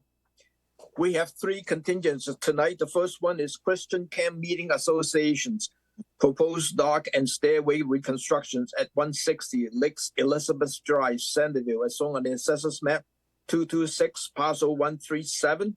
And this is a continuance from February the 14th. And this is application has been re-advertised. Cameron? Yes, good evening, Commission. Cameron Larson with Environmental Consulting and Restoration. I'd be happy to proceed with the presentation if we're all ready. Yes. All right, excellent. So tonight, representing the Christian Camp Meeting Association to present the Commission with the notice of intent for the proposed dock replacement on Lake Elizabeth. Also with me tonight is Doug Farquhar, a member of the association. He's taken the lead to spearhead the replacement of this dock for the association. So what I'd like to do tonight is give the Commission a brief overview of the existing conditions of the property. I do have a photograph of the existing dock to share with the Commission. At that point, I will describe the proposed replacement design. Doug would like to make a few comments to the Commission, and then we'll follow that up with any questions that the Commission has regarding the proposed project. So we're at Lake Elizabeth here in Centerville. I will pull up the site plan at this point. It should be coming up here. So Lake Elizabeth, just north of Craigville Beach Road and Covels Beach. The association owns a long, narrow lot along the northern and western shores of the lake. You can see here in the hatched area. Immediately across from 109 Lake Elizabeth Drive, the association owns and maintains an existing wooden dock and stairway. I'm going to switch over to a photograph here. It should be coming up. Can we see the photograph? No. Okay. Just for information, the plan that you're seeing is a revised plan dated June the 5th. May 22nd. That's correct. Thank you. So here's the existing wooden stairway down the steep embankment to access the existing wooden dock. As it exists now, the dock is 5 feet wide and 16 feet in length, extending into Lake Elizabeth, supported by cedar posts. As you can see in the photograph, it's become quite dilapidated. The planking's breaking. The support posts are deteriorating, and it's going to have to be removed one way or another. I'm going to switch back here to our plan view.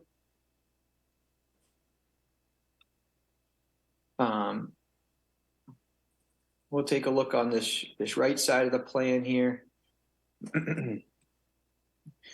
So here's our proposed design. We're proposing to replace the existing deck with the existing wood dock with a aluminum dock that's prefabricated by Great Northern Docks, a company out of Maine. It'll be an aluminum frame, wood planking, and it'll be supported by galvanized steel pipes. We're working within the same footprint of the existing dock. We're proposing it to be 16 feet in length, matching the existing dock, but we are able to reduce it to 4 feet wide. We've done that to comply with the town's new dock regulations and also to provide an overall improvement to this site. The two landwardmost pipes will be secured to the embankment with using helic anchors. The 4 posts within the lake will simply be placed manually and pushed into the substrate, as far as they can go, but those will essentially just sit there on the bottom.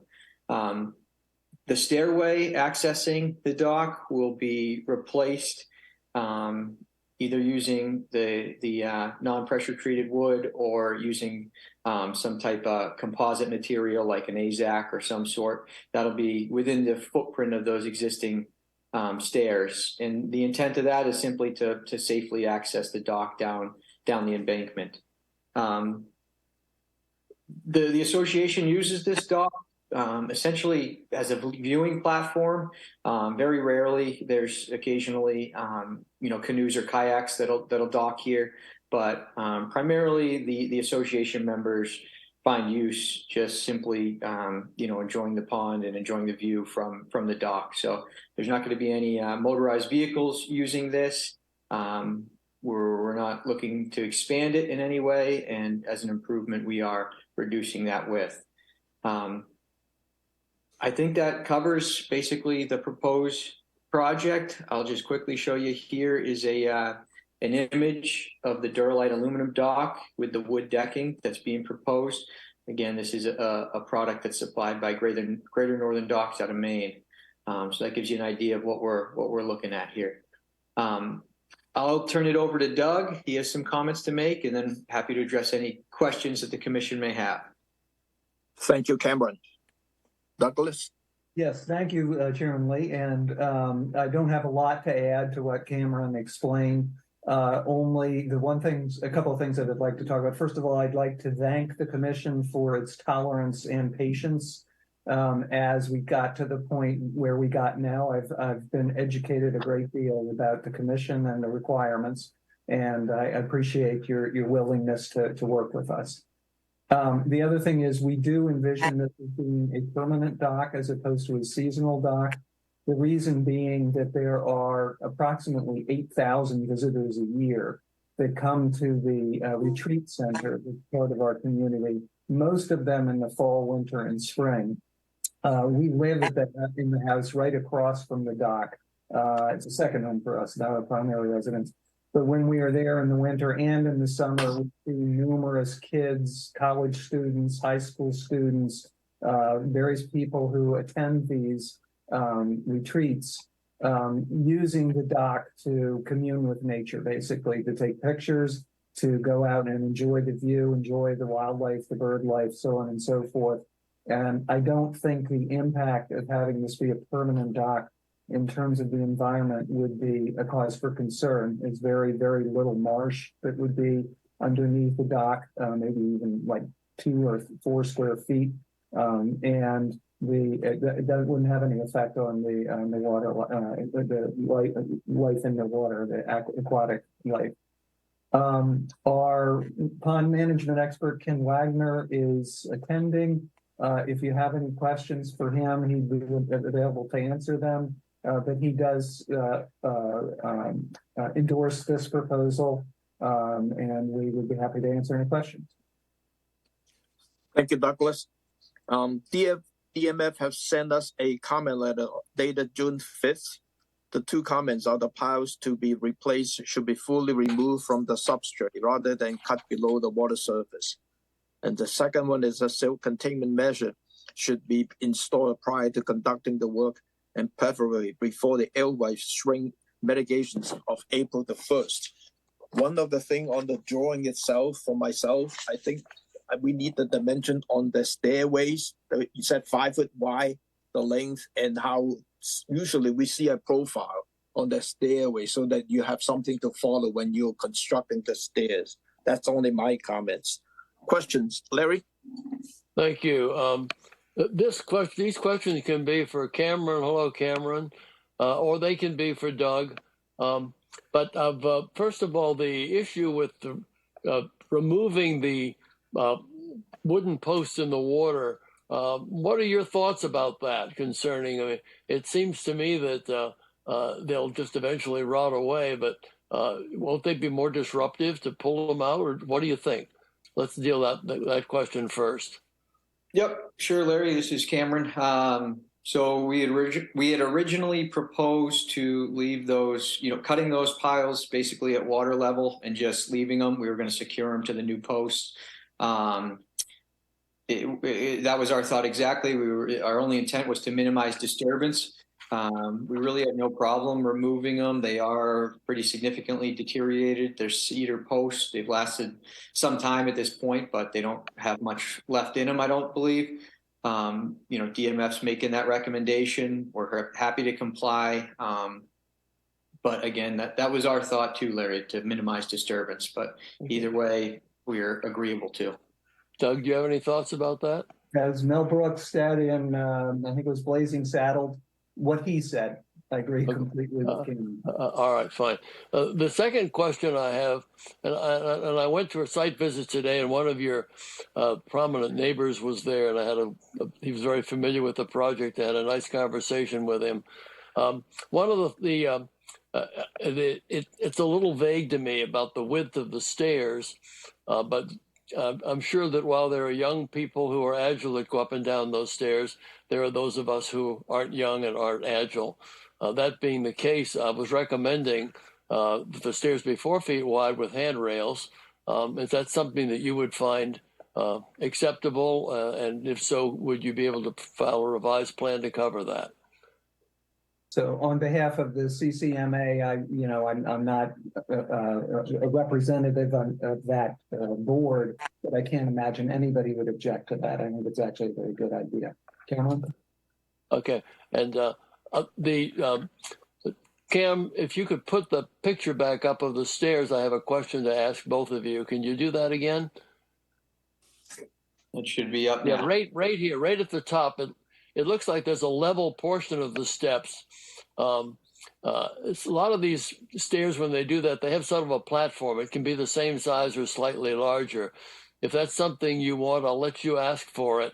I noticed when I was there that it's a level area, and it might be advantageous to have it be a platform and then the stairs go down. But I'll leave that up to you if that's something you'd like to do. And I noticed that you show the stairs going not quite to the edge of the previous dock. Is the new stairs, would they go right up to that, or would there be a gap in between, whether of grass or something else, if you thought that far ahead on it? We did, Merrill Engineers did include a note on the plan, essentially tying the dock into those stairs. So the idea would be that they would extend right to the edge of that dock. Okay, so that'll be shown either in your current plan or a revised plan if necessary. Okay, thank you very much. No further questions. I thought I saw Bill's hand up before. Yeah, I had it up and then I lowered it. My ears sort of pricked up when you said you're going to use helical piles on this freshwater dock.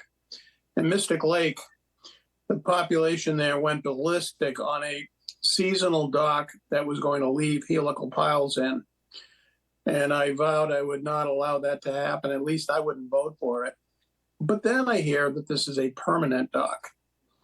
And so therefore, their concern was you get these posts that people are going to run their kayaks into, yada, yada, or trip on it, fishing and whatnot. And they were just ballistic about it. But here it's permanent. And so that's makes that sort of a moot point. That being said, we generally do like seasonal rather than permanent. And then you go, well, you got 8 million people showing up. So I guess I'm good. I'm supportive. That's why I lowered my flag. Thanks, Bill. Any other comments from the commissioner? Excuse me, Tom. Oh, Darcy? Yeah. For Cameron, just if you're going to be doing a revised plan to give details on the stairs, questions seem to be all about the stairs. I do usually put in a special condition about proposed stairs shall be constructed a minimum of 1 foot above grade without solid risers. So would you be able to address that and do the one foot above grade? Because those look like they were pretty tight to the bank. Yeah, they're right at grade as they are now. And we were just proposing to replace them essentially in kind at grade. Based on that, we can look at that. We can certainly raise them up. And the idea would just be to keep the dock footings on the bank. But I guess the stairway could potentially extend onto the dock slightly. It would just reduce the usable length, but I don't see that being a major issue. If that's what we'd like to see, to raise those stairs up, I think we can accommodate that. Okay, thank you. In the previous comment, you're mentioning you're okay with a 4 foot wide staircase. We're certainly okay with going larger. Okay. John?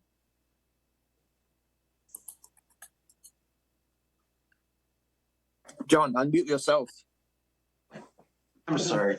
I think this is a very easily approvable project. I really do. I think the permanent dock could make sense in this location for the reasons cited. So I have no trouble at all with that issue. The picture on the plan of May 22nd shows on the pipes, shows like lights or something at the top. Is that part of the design, Cameron, or not? Or is that just kind of a standard picture? Yep, that's just a picture we pulled from the website. There are some accessories on that dock, lights, a ladder, a step. So we're not proposing any of those accessories at this time. Okay, I think it's pretty spiffy. Thank you. Yeah, if we were to put lights on that dock, I would be run out of the community immediately, so. Put a light on there. Let's see what happens to them. I'll probably be divorced as well. Any other question from the commissioner? There is one public letter, a support letter from Patricia Dayton. She is the president of the Red Lily Pond Project Associations. And in her letter, I'm not going to read the whole thing, but she kind of mentioning that there's a wide support from the community for this project. Channel 18, any public comment on this? Yes, my name is Bill McKinney, resident of Craigville, year-round resident and president of the Christian Camp Meeting Association. I just reinforce what the chairman just said, that the enthusiasm of the community is very high. And this is covered basically by voluntary gifts from members of the community. Thank you. Channel 18, any more public comment on this? Seeing none. None. Could I have a motion to approve this project subject to receipt of the revised plan showing the cross section of the stair and the railing and limited to 4 feet wide? So moved. Oh, Tom, wait, I'm sorry. Do you think it's important just to put in the motion that due to the location or the factors that were stated, just to make this clear that that's why it's going to be permanent, maybe have that part of the motion? I know you don't want to do a finding, but just state due to the nature of this. That a lot of you people are using that facility? Do you really need that if it's on the record? Because every site is unique and different. Right. Every fact is different. Darcy, would that concern you? No, I guess. Okay. Second the motion, or make the motion, whichever you need it. Second. Roll call. David Aye. Hearn. Aye. Lee. Aye. Foster, aye. Moran. Aye. Sampu. Aye. Unanimous, Mr. Chairman. Thank you. Good luck. Great. Thank you very much, Commission. Have a good night. Thank you. Good night. The second continuance, Lori Sidman, trustee, Bonnie Book Realty Trust, proposed repair and maintaining necessitated by Credus Shoreline as consisting in part of relocations of pier heads and boat lifts at 185 Ocean View Avenue, contoured as shown on Assessors Map 033, Parcel 016. This is a continuance from April the 4th, and I think the quorum is everyone. The applicant has requested for a withdrawal without prejudice for these applications. So we are done. The next one is George Trowbridge, proposed in-ground pool, garage, landscaping, and on-site sewage disposal system replacement at 70 Ocean Avenue, Hyannisport, as shown on the Assessors Maps 288, Parcel 182-004 and 182-005. This is a continuance from May the 23rd. The quorum is everyone. There is a revised plan. What's the date on that revised plan? I think it's June 1st. So, Mike. Yeah, good evening, Tom, Mr. Chairman, members of the commission. Mike Ball from Marsh Matters Environmental. I'm here representing tonight at this continued hearing George Torbay of 70 Ocean Avenue. Members of the project team that are on the call, we brought Eddie Snyder from Snyder Pools. Pete McEntee, I believe, is listening, but he's not active on the call. Mr. Torbe's attorney, Christopher O'Hara from Todd and Weld LLP is on the call as well. So yes, we submitted after the last hearing, we agreed to continue the hearing to have time to review the plan and have George and his landscape architect look at the design of the more so not so much the design, but the dimensions and the locations of the pool, which, as you know, are partially within the 50-foot buffer zone to the top of Coastal Bank. So what they ended up doing was reducing the amount of hardscape by 80 square feet, which moved the pool as close to the house as it could be, which is 10 feet. The pool was not moved further to the south. That type of a move, it was felt, would put more than 50% of the pool in the front yard. And in fact, to get the entire pool out of the 50-foot Coastal Bank buffer zone entirely would put the entire pool in the front yard. And that just wasn't considered practical or feasible given existing conditions, long existing conditions of the landscape there. So if you wouldn't mind, I'd like to just share my screen and bring up a couple of exhibits. Do that right now. Go ahead. Give me just a second here. Let's see. Share. Are you able to see that screen? Yeah. Okay, fantastic. Okay, so these are a bunch of PDFs. That's Pete's revised plan. It's a very small scale, so I'm not going to focus on that. What he did provide, though, Pete did, is he just provided an enlargement, which shows the 18 by 40 pool, the revised patio, which is between the pool and the house, at 10 by 40, and shows the relocation of what was the proposed spa. We all know what these spas are. They're little whirlpools, and they're often, I think this one is 8 by 8. And so we moved that one down a little bit. Pete thought it was important to show the location of the existing kitchen area, this old kitchen area. If you've been to the site, it's a fenced-in stone structure that the previous owner had constructed. And that Pete thought it was important to show where that kitchen area is, and that is to be removed. Further to the south is a pergola. It's not shown in this exhibit here, but further to the south, there's a pergola that's in the 50-foot buffer to the coastal bank. That's also being removed. But this kind of gives you an idea of the new location of the pool. So what this means is, in addition to 80 square feet less hardscape, the northeast corner of this pool is now going to be 34 feet from the top of the town-defined coastal bank. So with the amount of mitigation and the location of mitigation we're providing, that is going to add a 10-foot width of native vegetation, adding to the existing 12 feet of existing native vegetation to the top of that bank. So the project would result in a 22-foot buffer of native vegetation starting at the top of the bank going towards the house. Would be a small area of lawn between the mitigation limit and the corner of that pool. Those are the major changes to the location. I'm going to go back to the mitigation. This is in fact the revised plan that JP LD put together. John Petty's not on the call tonight, but he made sure that his plan is now consistent with Pete McEntee's plan. So at the last hearing, it was important to show, it was determined to show the pool mechanicals, which are up here next to some existing mechanicals of the house. As I mentioned, the patio has been reduced to a 10-foot width. That's what's shown on this plan. I'm going to zoom in a little bit.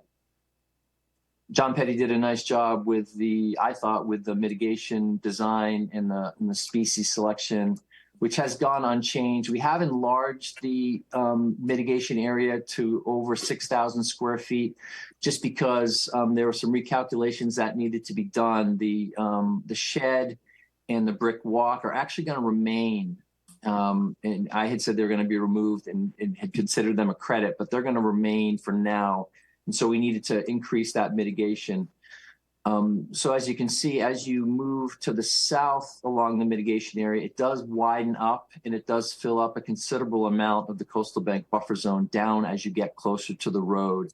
As you get closer to where the project is, the mitigation area narrows up a little bit to allow a little bit of space between the mitigation area and the proposed pool area. So Pete McEntee revised his plan. This just shows kind of a simple illustration of the proposed footprint. Green hatching is the proposed mitigation area. These are all the recalcs of mitigation that Pete did. This sheet is just specific to the riverfront area. This project does meet the performance standards for riverfront areas, and so we really didn't have too much discussion about that. Our focus was on your concerns, which were the activity proposed in the 50-foot buffer to the bank. So in my cover letter, I won't go through the whole thing, obviously, but I just put a little cover letter together with the revised plans, just kind of reemphasizing my opinion on existing conditions and why I felt, in my professional opinion, that where the pool and patio are proposed is appropriate given the long existing conditions of that lawn area, and on balance, given the amount of mitigation we're providing to the coastal bank and riverfront area. In my letter, I addressed a little bit about kind of how I personally look at projects when they're being proposed within the coastal bank buffer zone. As you know, CZM put a nice guide together in 2017 that really steps through how commission members, or how they recommend commission members should assess projects that are near coastal banks. And in my letter, I stepped through my thinking on how this project did meet those standards. Obviously, you have a bylaw, Chapter 237, that asks that in every case possible and practical, that work be outside of the 50-foot buffer to resource areas. And the thing in my letter, what I was trying to say is not all 50-foot buffer zones are the same. I personally and professionally feel that work in the 50-foot buffer to the top of a very well stabilized and vegetated coastal bank, it's very much different than a 50-foot buffer to, say, a salt marsh or a vernal pool or another type of resource area. And that's how I felt on this project. I thought that keeping some of the project in that 50-foot buffer would have no adverse impact to the resource area itself. It will still allow to function in serving its storm damage prevention and flood control functions. I think going back to mitigation that George Torbay would be having implemented, it's a tremendous amount of vegetation, a revegetation of existing lawn area in not only the coastal bank buffer, but in the riverfront area itself. And so I think on balance, it's a project that does deserve an order of conditions. And with that, I'd be very happy to answer any questions you might have. Mike, one of the questions that I have in mind when I'm looking at the plan, I thought last time we talked about a drawdown pool. I didn't see that in here.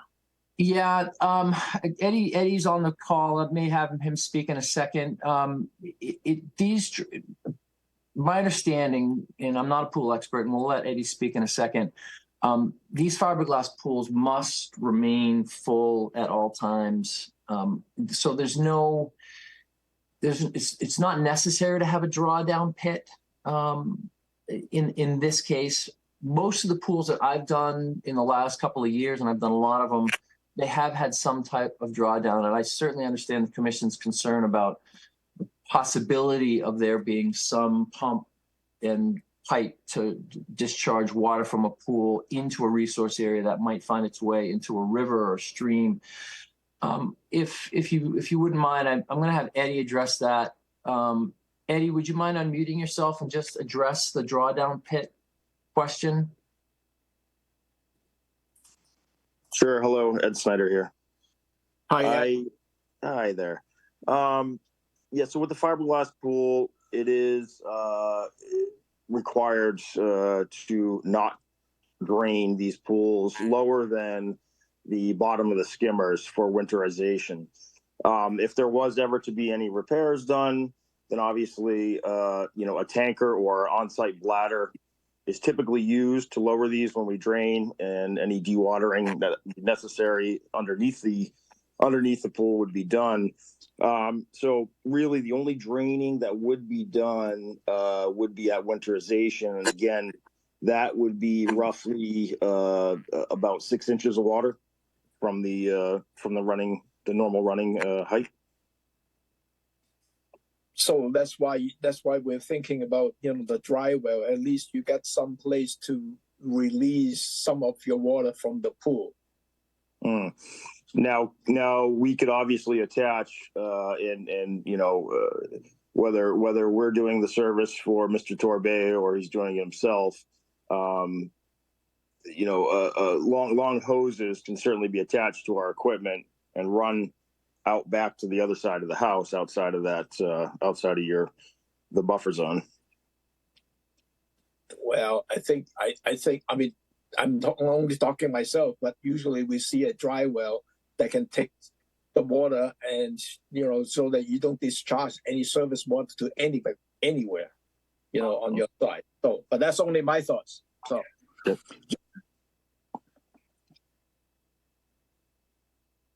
John, unmute yourself. I'm not, hello? Yes. Yeah, you can hear me. I'm not muted. Can we go back to the full screen? I think would be better. You want me to unshare, stop sharing? Yeah, Mike, it's just so sorry. Easier. Yeah. Okay. I've long been, and Bill Hearn and I have gone back and forth on this a couple of times. We have in our regulations, and based on good science, we've always said, the 0 to 50 is absolutely sacrosanct. We will do everything possible to preserve that. Our regulations allow for an incursion or an expansion or hardscape or whatever in the 0 to 50, where we get 4 times as much mitigation as increase within the 0 to 50. And I've always believed, hey, you give me 4 times. If I give you, you want 10 yards and I get 40 yards back, that's a pretty good deal. And I've gone along with it, especially in those applications where, you got a house right on it and et cetera, smaller lots. We have generally, with few exceptions, generally said, a swimming pool is not a reason to have an incurrence within the 0 to 50. As I looked at this, if I look at where the 50-foot buffer to the town coastal bank is, it looks like roughly maybe 40 to 50% of the pool is in the 50. It looks like to me, I think, Mike, roughly 40%, something like that. About right. So, I'm looking at that and I'm saying, okay, I got a lot of mitigation, but we are still allowing a permanent structure in the 0 to 50 near Stewart's Creek, which is a real problem body of water. When you've got a massive amount of yard available to the homeowner, and I recognize it would have to be, between the house and the street, but it's a long way. You could easily landscape around it. Heck, this house being built on Baxter Neck that has a pool that's, 10 feet, 15 feet off the road in the front of the house. So I'm really struggling. I love the mitigation plan. I think that's really great. But I got to ask all the commissioners, are we saying that where there are reasonable options to put the swimming pool, we're going to approve it within the 0 to 50? Are we willing to do that? And then for the next one that comes up, face that same issue? I really struggle with that, Mike, unless you can give me a very good reason that says there's no place else to put this pool outside the 50. Yeah, I'll just address that briefly. Again, it comes back to coastal banks specifically as compared to other resource areas. As we know, we have a myriad of different resource areas. Right.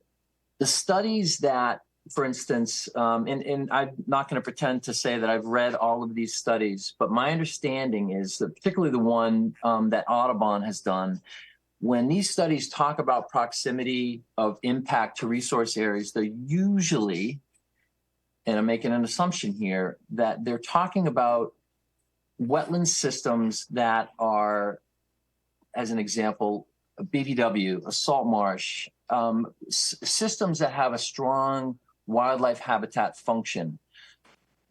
So we're talking about a proximity impact to a resource area. Completely understands scientific backing. You want to keep activity away from resource areas that are providing, very valuable function to wetland specific species, birds, fish, in all that. My professional opinion, when I look at projects and I see a coastal bank buffer zone, and I look at the performance standards that are put forth by the state, and they talk about how the coastal bank functions as a physical vertical barrier, in this case, not a sediment source, where the bank itself is forming or is providing a storm damage prevention and flood control function. Okay. Yes, there is always in a wooded bank, wildlife are going to use that slope. They're going to use those areas. But I just see the 50-foot buffer to a coastal bank very differently than I see the 50-foot buffer to a vernal pool, to a salt marsh, to a BVW, to a isolated freshwater vegetated wetland, because I think scientifically, yeah, you can say close proximity to one of those resource areas could have an adverse impact to the wildlife habitat function, the fisheries function, but in a case of a coastal bank where you've had a long existing lawn area that has not impacted the bank at all, I believe that those impacts, those activities in the 50-foot buffer zone to a coastal bank should be looked at differently than those close to a different type of resource area. So when I hear a commission member say on principle, I just don't think something should be within 50 feet of a resource area. I think you have to take that next step and go, what is the resource area? What is the actual impact? Is there actually going to be an impact? In the case of coastal banks, I've seen a lot of them, armored, unarmored. I've seen decks being denied because they were 8 feet within the 50-foot buffer to an arbored coastal bank. I just don't agree with it. And I apologize for going on about this, but I think in this case, it just seems like an appropriate location for this pool. And again, but John, I completely understand your concerns. Mike, let me, by the way, before I forget, I absolutely agree with Tom on the dry down. Very much so. Especially if he's going to lower it even down at the skimmer basket. But going back to this, the homeowner, or you reject the idea of putting it outside the 50 because it would move it towards the front of the house. And as a homeowner, I can understand that. But is there a reason other than I don't like it there? Is there any reason you could give us in this particular case why it couldn't go there, other than I don't think it would look good? I mean, or is that the only reason? I'll let George and to answer that as well. But again, I don't think there would be any measurable difference in impact if the pool footprint was moved 30 feet to the south from where it is currently. So that from a resource area impact, there's no difference. Okay, but there's no reason, or unless you can give me a reason why it couldn't be put there. That's my question. Other than I don't like it there. I mean, which I respect. Yeah. Okay. All right. Okay. Thank you, Mike. And I really do appreciate your thoughts and your experience and your judgment on that question of a coastal bank versus other kinds of BVW. Yeah. George is on the line. I think George probably wants to unmute himself and just has a comment. Who's George? George is Torbay. He's the applicant. The homeowner, right? Well, should we hear the other commissioners or let Mr. Torbay go? I mean, well, let the homeowner, voice his judgment, and then we can go back to the commissioner, because this is one of the questions regarding to the location of the pool. Hi, George. Hi there. This is George. Thank you for having me and letting me speak. So, as Mike said, the landscape architect and I went back on this and we worked on it for quite some time, and we tried to actually take it out of the buffer. And what you end up with is a front yard pool. And not only does it not look good, as one of the other members said, but it's in a very awkward position. And even with fencing and landscape, privacy is a very serious issue, you know. And you know, my brother's in a wheelchair. We lower him, we pick him up, we put him in the water. Just, you want privacy when you're in a pool. People want privacy. Your family wants privacy, and that was the biggest problem too. We also felt strongly that there is existing structures there, and we tried to, you know, bring it closer to the home. I think the law requires it 10 feet before, you know, we get too close to that gas line and whatnot. And then we shrunk the patio size by 80 square feet. And then, of course, we increased mitigation. The mitigation plan is, you know, 6,000 square feet, and it's taking a whole section of the property. I thought it was an honest and reasonable approach to address your concerns. So that's the reason why there's really no place else to put it. On the last meeting that we had, I was on that call too, and I remember some of the members, we were talking about the backyard. There really is no backyard. You know, the house was built well over 100 years ago. Everything there was existing, and you know, you got a driveway on one side, and then you have the front lawn, and then you even have that flower walkway coming out of the front door. So it was really difficult for us to place it in the front for those reasons.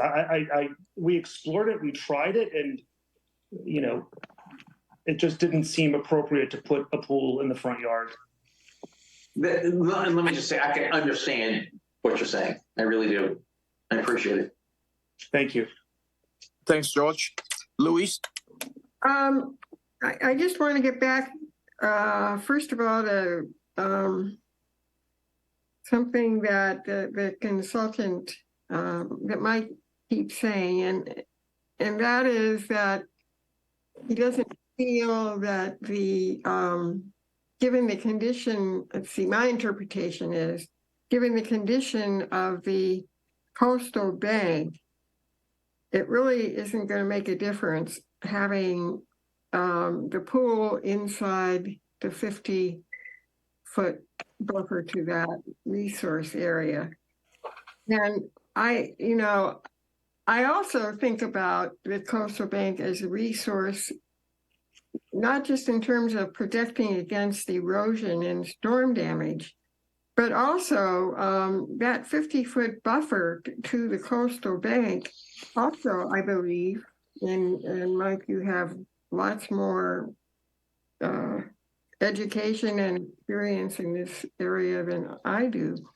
But I think of it also as a place where you have plants that are going to slurp up the bad actors that are going to get into Stewart's Creek, for example. And Stewart's Creek, first of all, it has a problem. We all know that. And secondly, the exchange of water in Stewart Creek is pretty limited. And so it just seems to me that putting a swimming pool in that buffer area is the wrong thing to do for the health of that resource area. And given that there is, and we've said this before and we just talked about it, there is a huge area outside of the buffer which we consider sacrosanct. And I just can't, I understand that you don't want to have everybody walking by on Ocean Avenue, observing your swimming, and you want privacy, but I can't imagine that there isn't some sort of landscaping technique that is going to give you that privacy. So I'm really worried about the location of the pool, and for those reasons. Thanks, Luis. Larry? Thank you. I had a chance to make several topical notes. I'm going to start with aesthetics. George. Aesthetics is a very elusive thing for us to consider as being a significant environmental criteria. But the most significant part of it is that you're the homeowner and it matters to you. And I'm proud of my 17 plus years on this commission that I have paid attention to what homeowners want. Now, does that mean you get it?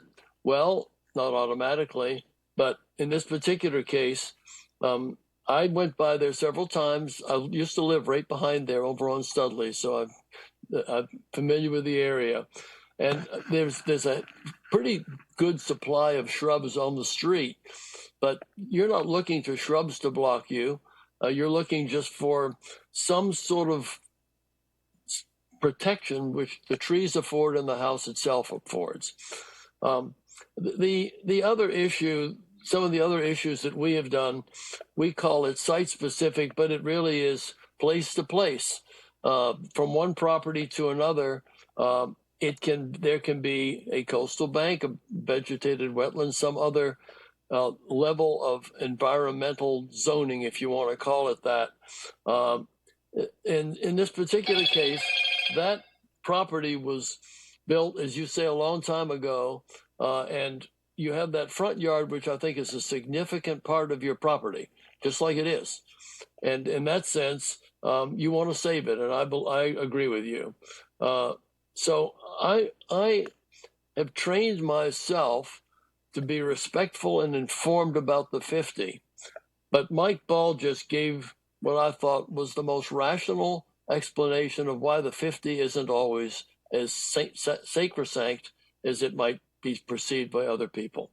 I don't need to add anything to what Mike said. I think he made a very compelling explanation as to why it could stay where it is, and it doesn't have to be pulled out of the 50. The final point that I'm going to make, however, deals with precedent. Precedent in the legal sense or in the conceptual sense is that we make a decision on one place, is that going to be used somewhere else by somebody else? We don't keep track of any logs as to precedential decisions. By that, I mean, if we approve a pool in a specific place, we can't go and find other ones that we've done. We can do it from our memory, and once in a while, either the staff or somebody who's been around longer knows of those things. We don't have an index of precedent. And so in your case, I think Mike has presented a very rational argument in support of what you want to do. I think that your reasons are sensible, they're reasonable, they're fair, and they're your reasons. And so in that regard, I think that those issues, while they've been approached argumentatively or vernacularly by John and Louise and maybe some other people, I just don't think that you should be deprived of what you want. You've made significant accommodations in altering the area around the pool. You've given reasons not only with your brother, but with your children and maybe your wife, just people getting in and out of the pool. I think people are used to seeing people in bathing suits between May and September. That's not the issue. The issue is, how do you feel about it? And I think you're entitled to request it. And I think that we have a burden of respecting that almost more so than some of the other issues, without damaging our assignment of protecting the environment and recognizing environmental issues. So that's where I stand on it. I hope that helps you. Thanks, Larry. Bill? I have been on the commission for 2 years. And yes, we have talked about 50-foot buffers. And John and I have discussed it several times. But I want to say, John, speaking to you, that 99, if not 100% of all of those discussions were protecting the 50-foot buffer from BVW, salt marshes, lakefronts, whatever, the actual wetland resource. And as a newcomer, I get hung up on this coastal bank thing. And it's at times I think, oh, you mean we have a 50-foot buffer from that? And we do. And yet, I guess the way I look at it, I think I side with Mike Ball on this. I think if you had a top of a coastal bank and it looked like someone was going to do something and you're going to create erosion, you're going to screw it up, something's going to go wrong here. But that particular site, having visited it, it's a top of a coastal bank, and yes, it gets the 50-foot buffer, but all the arguments we've ever had, and what I've said, and you've heard me, and I've written stuff trying to oppose projects, it's been that 50-foot buffer provides incredible filtration. You want to maintain as much vegetation in it as you can in the buffer, because you're going to be taking up nutrients, you're going to be taking out sediment, you're going to be taking out dog poop or whatever. But here's a coastal bank, and that's different than where the BVW is. And so, in this situation, I guess I feel as though it's an unusual thing in this whole 50-foot buffer argument that, you, John, and I we've dealt with. And so my inclination is to not be so concerned and to sort of go along with what Mike Ball says. Thank you. Oh, and I also believe that there should be a drain. You should be, if you're going to take out 2 feet of the water, I just get a drain in there, please. Thank you. I don't know if we could hear, I'd love to hear Peter's thoughts. Thanks, but love to hear Peter's thoughts, Tom, if he is willing. Eek.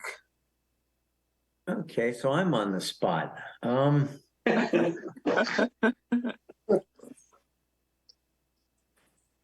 understanding both sides, but I do think that our 50-foot buffer, even to a coastal bank, again, this is lawn, and there is a lot of mitigation that does bear on this project in front of us, but there's value besides just sediment, erosion control, nutrient uptake associated with our protection of 50-foot buffers. We don't have a lot in our actual back pocket. We don't. We have jurisdiction to 100, but how often do we protect it to the 100? Almost never. We have here 50. That's not a lot. And I worry that arguments being made here tonight that a 50-foot buffer to a coastal bank is different than our buffer to wetlands. I worry about this distinction that seemed to be creeping here into our decisions. So I'm less willing at this point to start bifurcating our understanding of the value of 50-foot buffers that we have strong jurisdiction over. Thank you. I think one of the things that we kind of may be missing or didn't mention it, because I know Mike is talking about the bank, but it's the state bank. But now in this case, we are talking about the town bank that we are taking the jurisdiction of. In state bank, we don't take jurisdictions. That's kind of different. So it's put a different lens in terms of looking at that 50-foot in the town bank. So, but that's my thought. Any other question? Who's that? John? Can I add one thing? Yeah, Bill. Yeah, if I could. I was really interested in what Pete said, and I do have a concern about precedent. I'm not like hardcore into voting, with Mike Ball, if you will. And I wonder about that precedent. And that is a concern to me. So I'm really interested in what y'all are thinking. But that being said, I swear it has been like 100% of the time, this 50-foot buffer has been on a BVW salt marsh lakefront kind of thing, not this coastal bank. This is different. May I ask a question, Tom? Who's this? John. John. Abadili. Yep. I'd like to ask Bill a question, or Bill and Pete. Are there different coastal banks, or would you say all coastal banks don't need to be protected as much as other resources? Or is there something different about this coastal bank versus, quote, other coastal banks? I mean, based on your background, Bill. I mean, is there a way to make this thing different than other coastal banks? Or are you saying, hey, coastal banks will always allow some kind of invasion in them? It's okay. I think of a coastal bank as a gradient checkpoint where, you know, you are in a place where it's a bank. It's a bank of a river. It's a bank of the ocean, whatever. It's a potential to erode. There's a potential for that. We want to be sure that we are not contributing to erosion. Right. That's important. And so that's why I believe we need to be triple sure that we're not going to cause erosion. Having been to the site and looked at the plans and think about the vegetation, I'm thinking, it just seems like, if anything, it's much less likely to erode with this project than if they don't do anything. I mean, it just, I don't know. And again, I haven't dealt with coastal banks much, and so I'm a relative neophyte at that. And so you guys have been around for 15 plus years, and I'm listening to you, but I'm also thinking technically that, well, you know, maybe Mike's right. See, I'm sorry, Tom. Maybe I didn't raise my hand, but I'm bothered by the fact that I don't. You know, this is a specific lot where there are options. I understand, as the homeowner said, you know, he'd far prefer, for a lot of aesthetic reasons, family reasons, to keep it where it is, rather than the front and have to landscape the heck out of it. But that is a doable option, clearly, and he can still get a swimming pool. What I'm concerned about, Bill, is there something different about this coastal bank from the one that will come up with us next week or next month, where you will take a different position? Can you distinguish this coastal bank and this application from the next one that has a pool within a 0 to 50 of a coastal bank? I'm really, really struggling with that. And that's why I would say, John, that I am partly deferring to you all, because I have not dealt with the coastal bank. We have not dealt. Yeah, I respect that. I respect that. Let me ask one question to either Mike or the pool manufacturer. Just a quick question: how deep is this pool?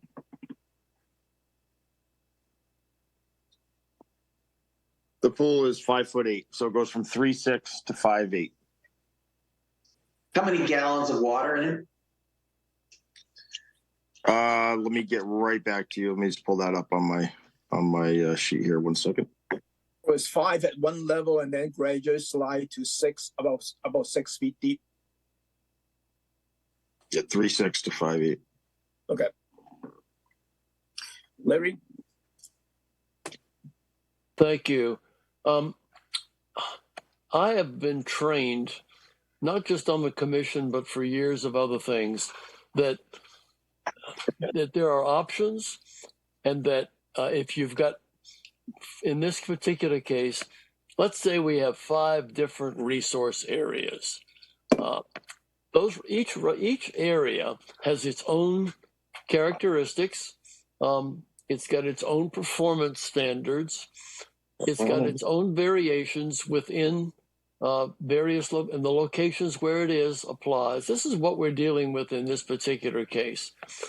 I think that Mike Ball laid out, and he did it somewhat hurriedly, but he laid it out, the specific reasons why he thought that this particular coastal bank is not something to be afraid of. It's not something to think we're somehow going to be invading it. But that as a criteria is not something that we can rely upon or ever should use. But I'm coming back to precedent again.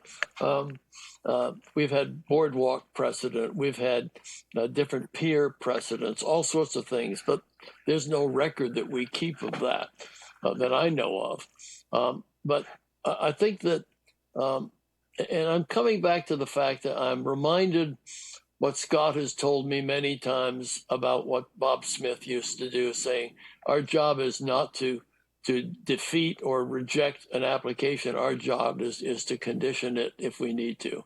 This particular one, I think there's been an effort to try to condition it by relocating the pool. That is something that seems to be the pivotal issue. It seems to be the one that George is hanging on to, and that Mike Ball in his behalf is doing the same, and I'm in that corner. I'm very used to being alone on issues, but in this particular case, I think that it's very clear that there are variations as to how we should view different resource areas. In this case, we're looking at more than one kind of coastal bank and the different features that what's near the coastal bank. We had one recently where a young man wanted to do some tree removal, and there was a town bank there. But below the town bank, there was no sign of any water at all. It just happened to be an old dried up creek. So how does that relate? Does that mean that we have to condition that differently? I think that there's been enough talk here to support what the applicant wants. And that's the way I'm looking at it. Now, is that a rational reason? I don't think it's any less rational than anything else. If I may, would I be able to share my screen just very quickly to show you a Google Earth image? Yeah, go ahead. Okay, so I'm just going to bring this up. So this can y'all see that now? Yep. Google. Okay, so this is the house, obviously. So we've got Stewart's Creek here. Obviously, this doesn't show topography, but that's a moderate slope down. It levels out a little bit, then goes down to the salt marsh. So what I've drawn here is basically a line that's about 115 feet long. That's roughly where the edge of the Phragmites marsh is. Okay, and then you go landward up the slope, and this end here is roughly where the mitigation area will extend to. Okay, this area is that kitchen area is going to be removed. This is the project area right in here. Okay. So someone asked about the condition or how this bank differs from other banks. It's a very long bank. It's roughly 100 feet long. It is sloped. It is fully vegetated. It's a mixed oak, pitch pine, wooded slope. And as we saw from the pictures and on the plan, the area at the top of the slope going to the house is completely level. As you get from the house down to the road, that's where we have a little bit of a slope. So it's a very stable coastal bank. And so I guess when I look at this particular project, I'm solely thinking about, all right, what impact is the project going to have on the resource area itself? Acknowledging that there are several resource areas. We've got salt marsh, BVW, we've got mean high water down here, open water. Is there going to be an impact from a pool of water, right, to the function of the resource area, which is storm damage prevention and flood control? When you look at the CZM's guide on how you evaluate coastal bank buffer zone projects, one of the things is, will the project generate stormwater? Is there enough impervious surface that's going to be generated that could potentially cause stormwater to flow and destabilize that bank? I don't believe there is. So that's one standard that I think is met. The project itself won't destabilize the bank itself from construction or existence in the short or long term. So that's another standard that's met. So from that standpoint, I think the project is fine. So now we're back to the 50-foot buffer, and I understand how sacrosanct it is. But again, I just have to reiterate, I think when you look at these 50-foot buffer project questions, should we not?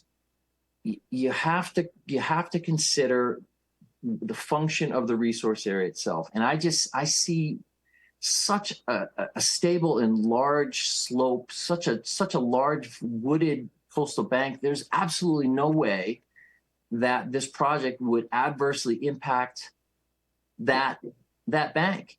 Louise was concerned about catching all the baddies that go down the slope and get into the river.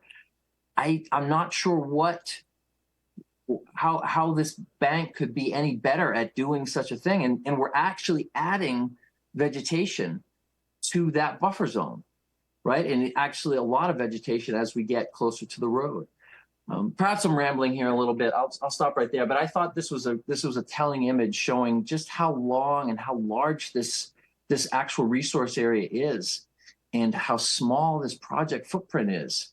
It just seems to me that, on balance, given the mitigation that's being proposed, I really do think this will result in improved condition in this area. So that's just my opinion. Looking at the plan and the proposed mitigations, and you have a lot of mitigations between the swimming pool and the top of the bank, the town bank. I think that is one advantage that you have compared to a lot of applications in terms of the swimming pool within the 50s. But one thing that I kind of seeing as I'm going through different pages is I did not see any construction hay bale stuff. That's a minor thing in here. But I think that would be a standard conditions. Yeah, I think we show work limit. Often I often wait for the commission to kind of condition what type. Every commission has a favorite type of erosion control measures or work limit barrier, and I think that in particular this project we accept any erosion control barrier that the commission is most comfortable with. And in this case, probably staked hay bales along the top of that slope. Along the slope and then surrounding when you're excavating your pool and all that stuff too. So, Any other question, Louise? We keep focusing on the physical stability of this bank, and I don't question that, but what I question is the function of the 50-foot buffer in terms of picking up nutrients. We on this commission have discussed off and on the fact that, gee, maybe 50 feet is not enough. Maybe we ought to be extending our buffer regs beyond 50 feet.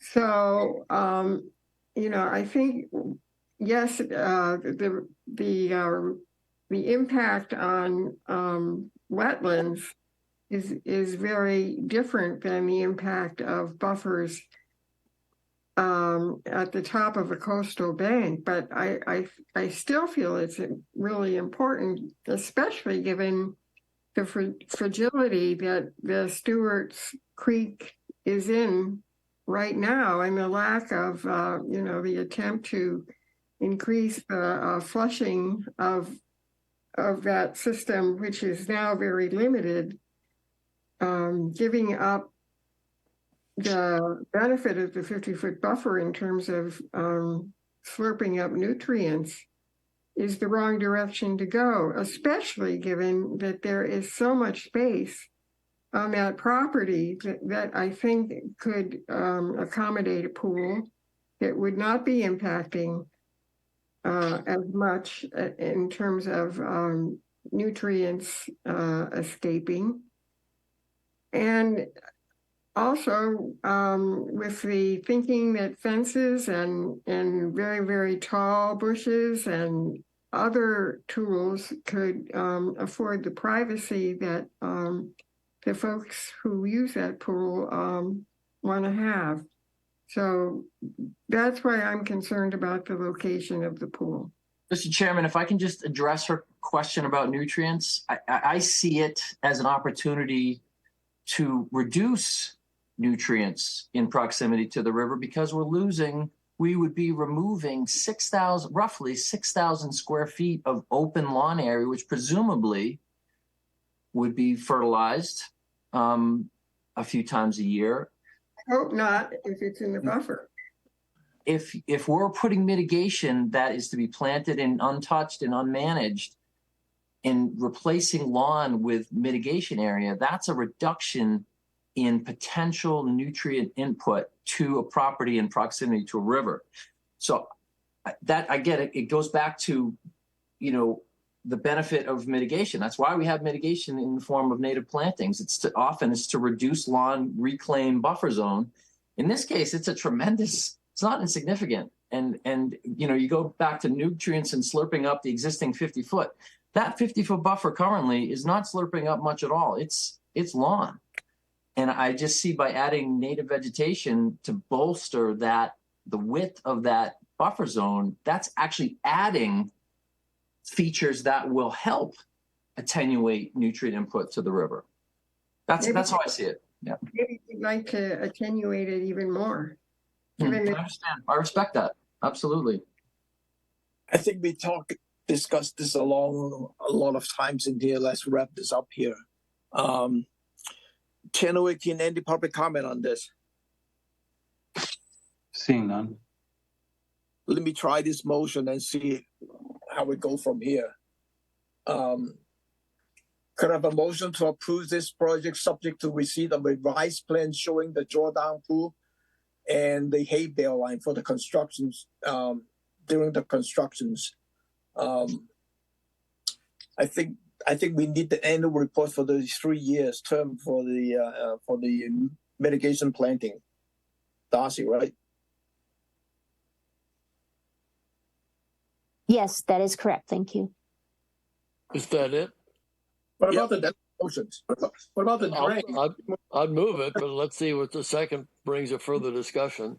Didn't you want a drain? He had it. No, I said that dry well. Oh, you did have dry well. Okay. Yeah. So I second it. Bill, you gonna second it?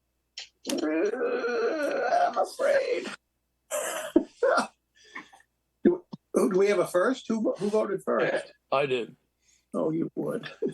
I would. I'll second it. Christ, don't matter. Okay. Yeah. Roll call. Warren, Aye. Shampoo, Dang, why do I gotta be second? Oh man. I'm glad you didn't go alphabetically. I was hoping, yeah, exactly. God damn it. 6,000 feet is a pretty darn good deal. But there's plenty of other spots no. Foster, no. Hearn, I'm gonna say yes. Lee, Yes. Abadieri. You got 3 yeses. I don't know. Peter, Sure. I don't. Please give us this project has cost just resources. It just resources. I put together the best team. I'm sorry, I don't. Listen, really, I absolutely, I totally and respectfully disagree with Larry's comments about aesthetics. I think that's totally irrelevant, but that's neither here nor there. I respect where you're coming from. We have tremendous respect for Mike and his analysis. If we can make a finding that this coastal bank and this set of situation is different, is unique, then I'm okay with it. But what if I abstain, Tom? I am so torn, sir. I really am. If I abstain, it's 3-3. No, right? I can take out the whole hardscape patio if that helps. 3-3 will be a rejection, isn't it? Oh boy. I can do we could do the full mitigation plan, Commissioner, if that whole 80 square feet of hardscape from the pool to the patio, we'll still do the full mitigation plan, but I'll remove the whole hardscape patio out of your buffer. And I won't do any of it, but still do the complete plan, if that helps. If he submits a revised plan to that extent, plus That's as the not what motion we're said. voting on. That's not what we're voting on, so. Yeah. Tom, could you remake the motion according to what George just said? Can you do that? George, what are you proposing? Removing You're not voting, Ron? So the hardscape, Tom, the hardscape that's the patio where it says 10 feet from the house, it says the masonry patio. That's 80, I believe that's 10 feet wide by 40 feet in length. So that would be 80 square feet of hardscape. 400 square feet. 400 square feet of hardscape. Excuse me, 400 square feet of hardscape. We'll remove that completely. We have to do the pool coping just around the pool, but we'll get rid of that whole thing, and we'll still do the full mitigation plan, even though by putting in that hardscape, we had to add a lot of mitigation. So we'll add all that mitigation still, but we'll remove that full patio. I feel like that's extraordinarily generous just to keep the positive momentum here. And I hope you think that that's really flexible of me, because I think that's a pretty good accommodation. I hope you'll agree. So that's the patio between the house and the proposed pool, right? Yes, sir. I'm getting confused in terms of some of the mitigation is in exchange for activity within our jurisdiction. Some of it is extra. Is that right? And he's reducing more hardscape without reducing the mitigation. Is what he just offered.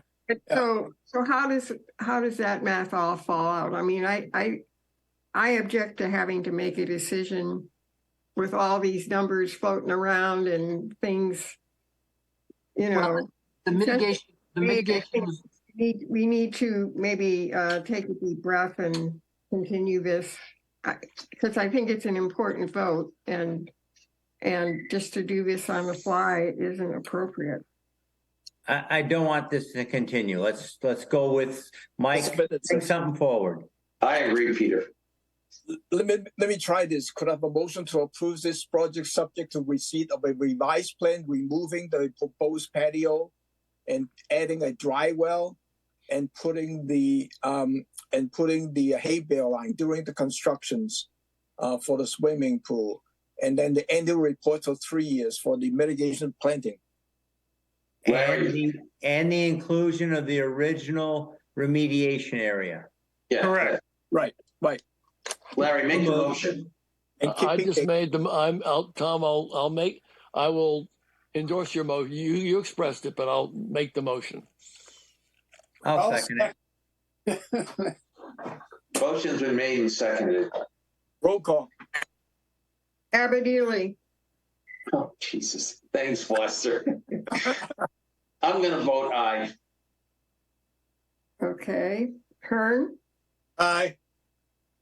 Lee. Aye. Warren. Aye. Foster. No. Sampu. Aye. It is 5 in favor, 1 opposed, so it passed. Good luck, Mike. Good luck, George. Oh, man. You and I need to have a cup of coffee, Hearns. Good. Next week. conversation. Good, very good, very good. I learn something every time I come before you, Commissioner. I'm not just blowing smoke. It's. You know, Mike, a lot of it is respect for you and your evaluation. I'm going to be honest with you. Thank you very much. No, I love you guys. Thanks. We have 2 sets of minutes, May the 9th and May the 23rd.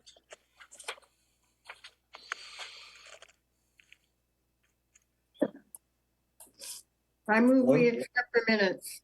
Second. Roll call. Abadili. Aye. Foster, aye. Kern.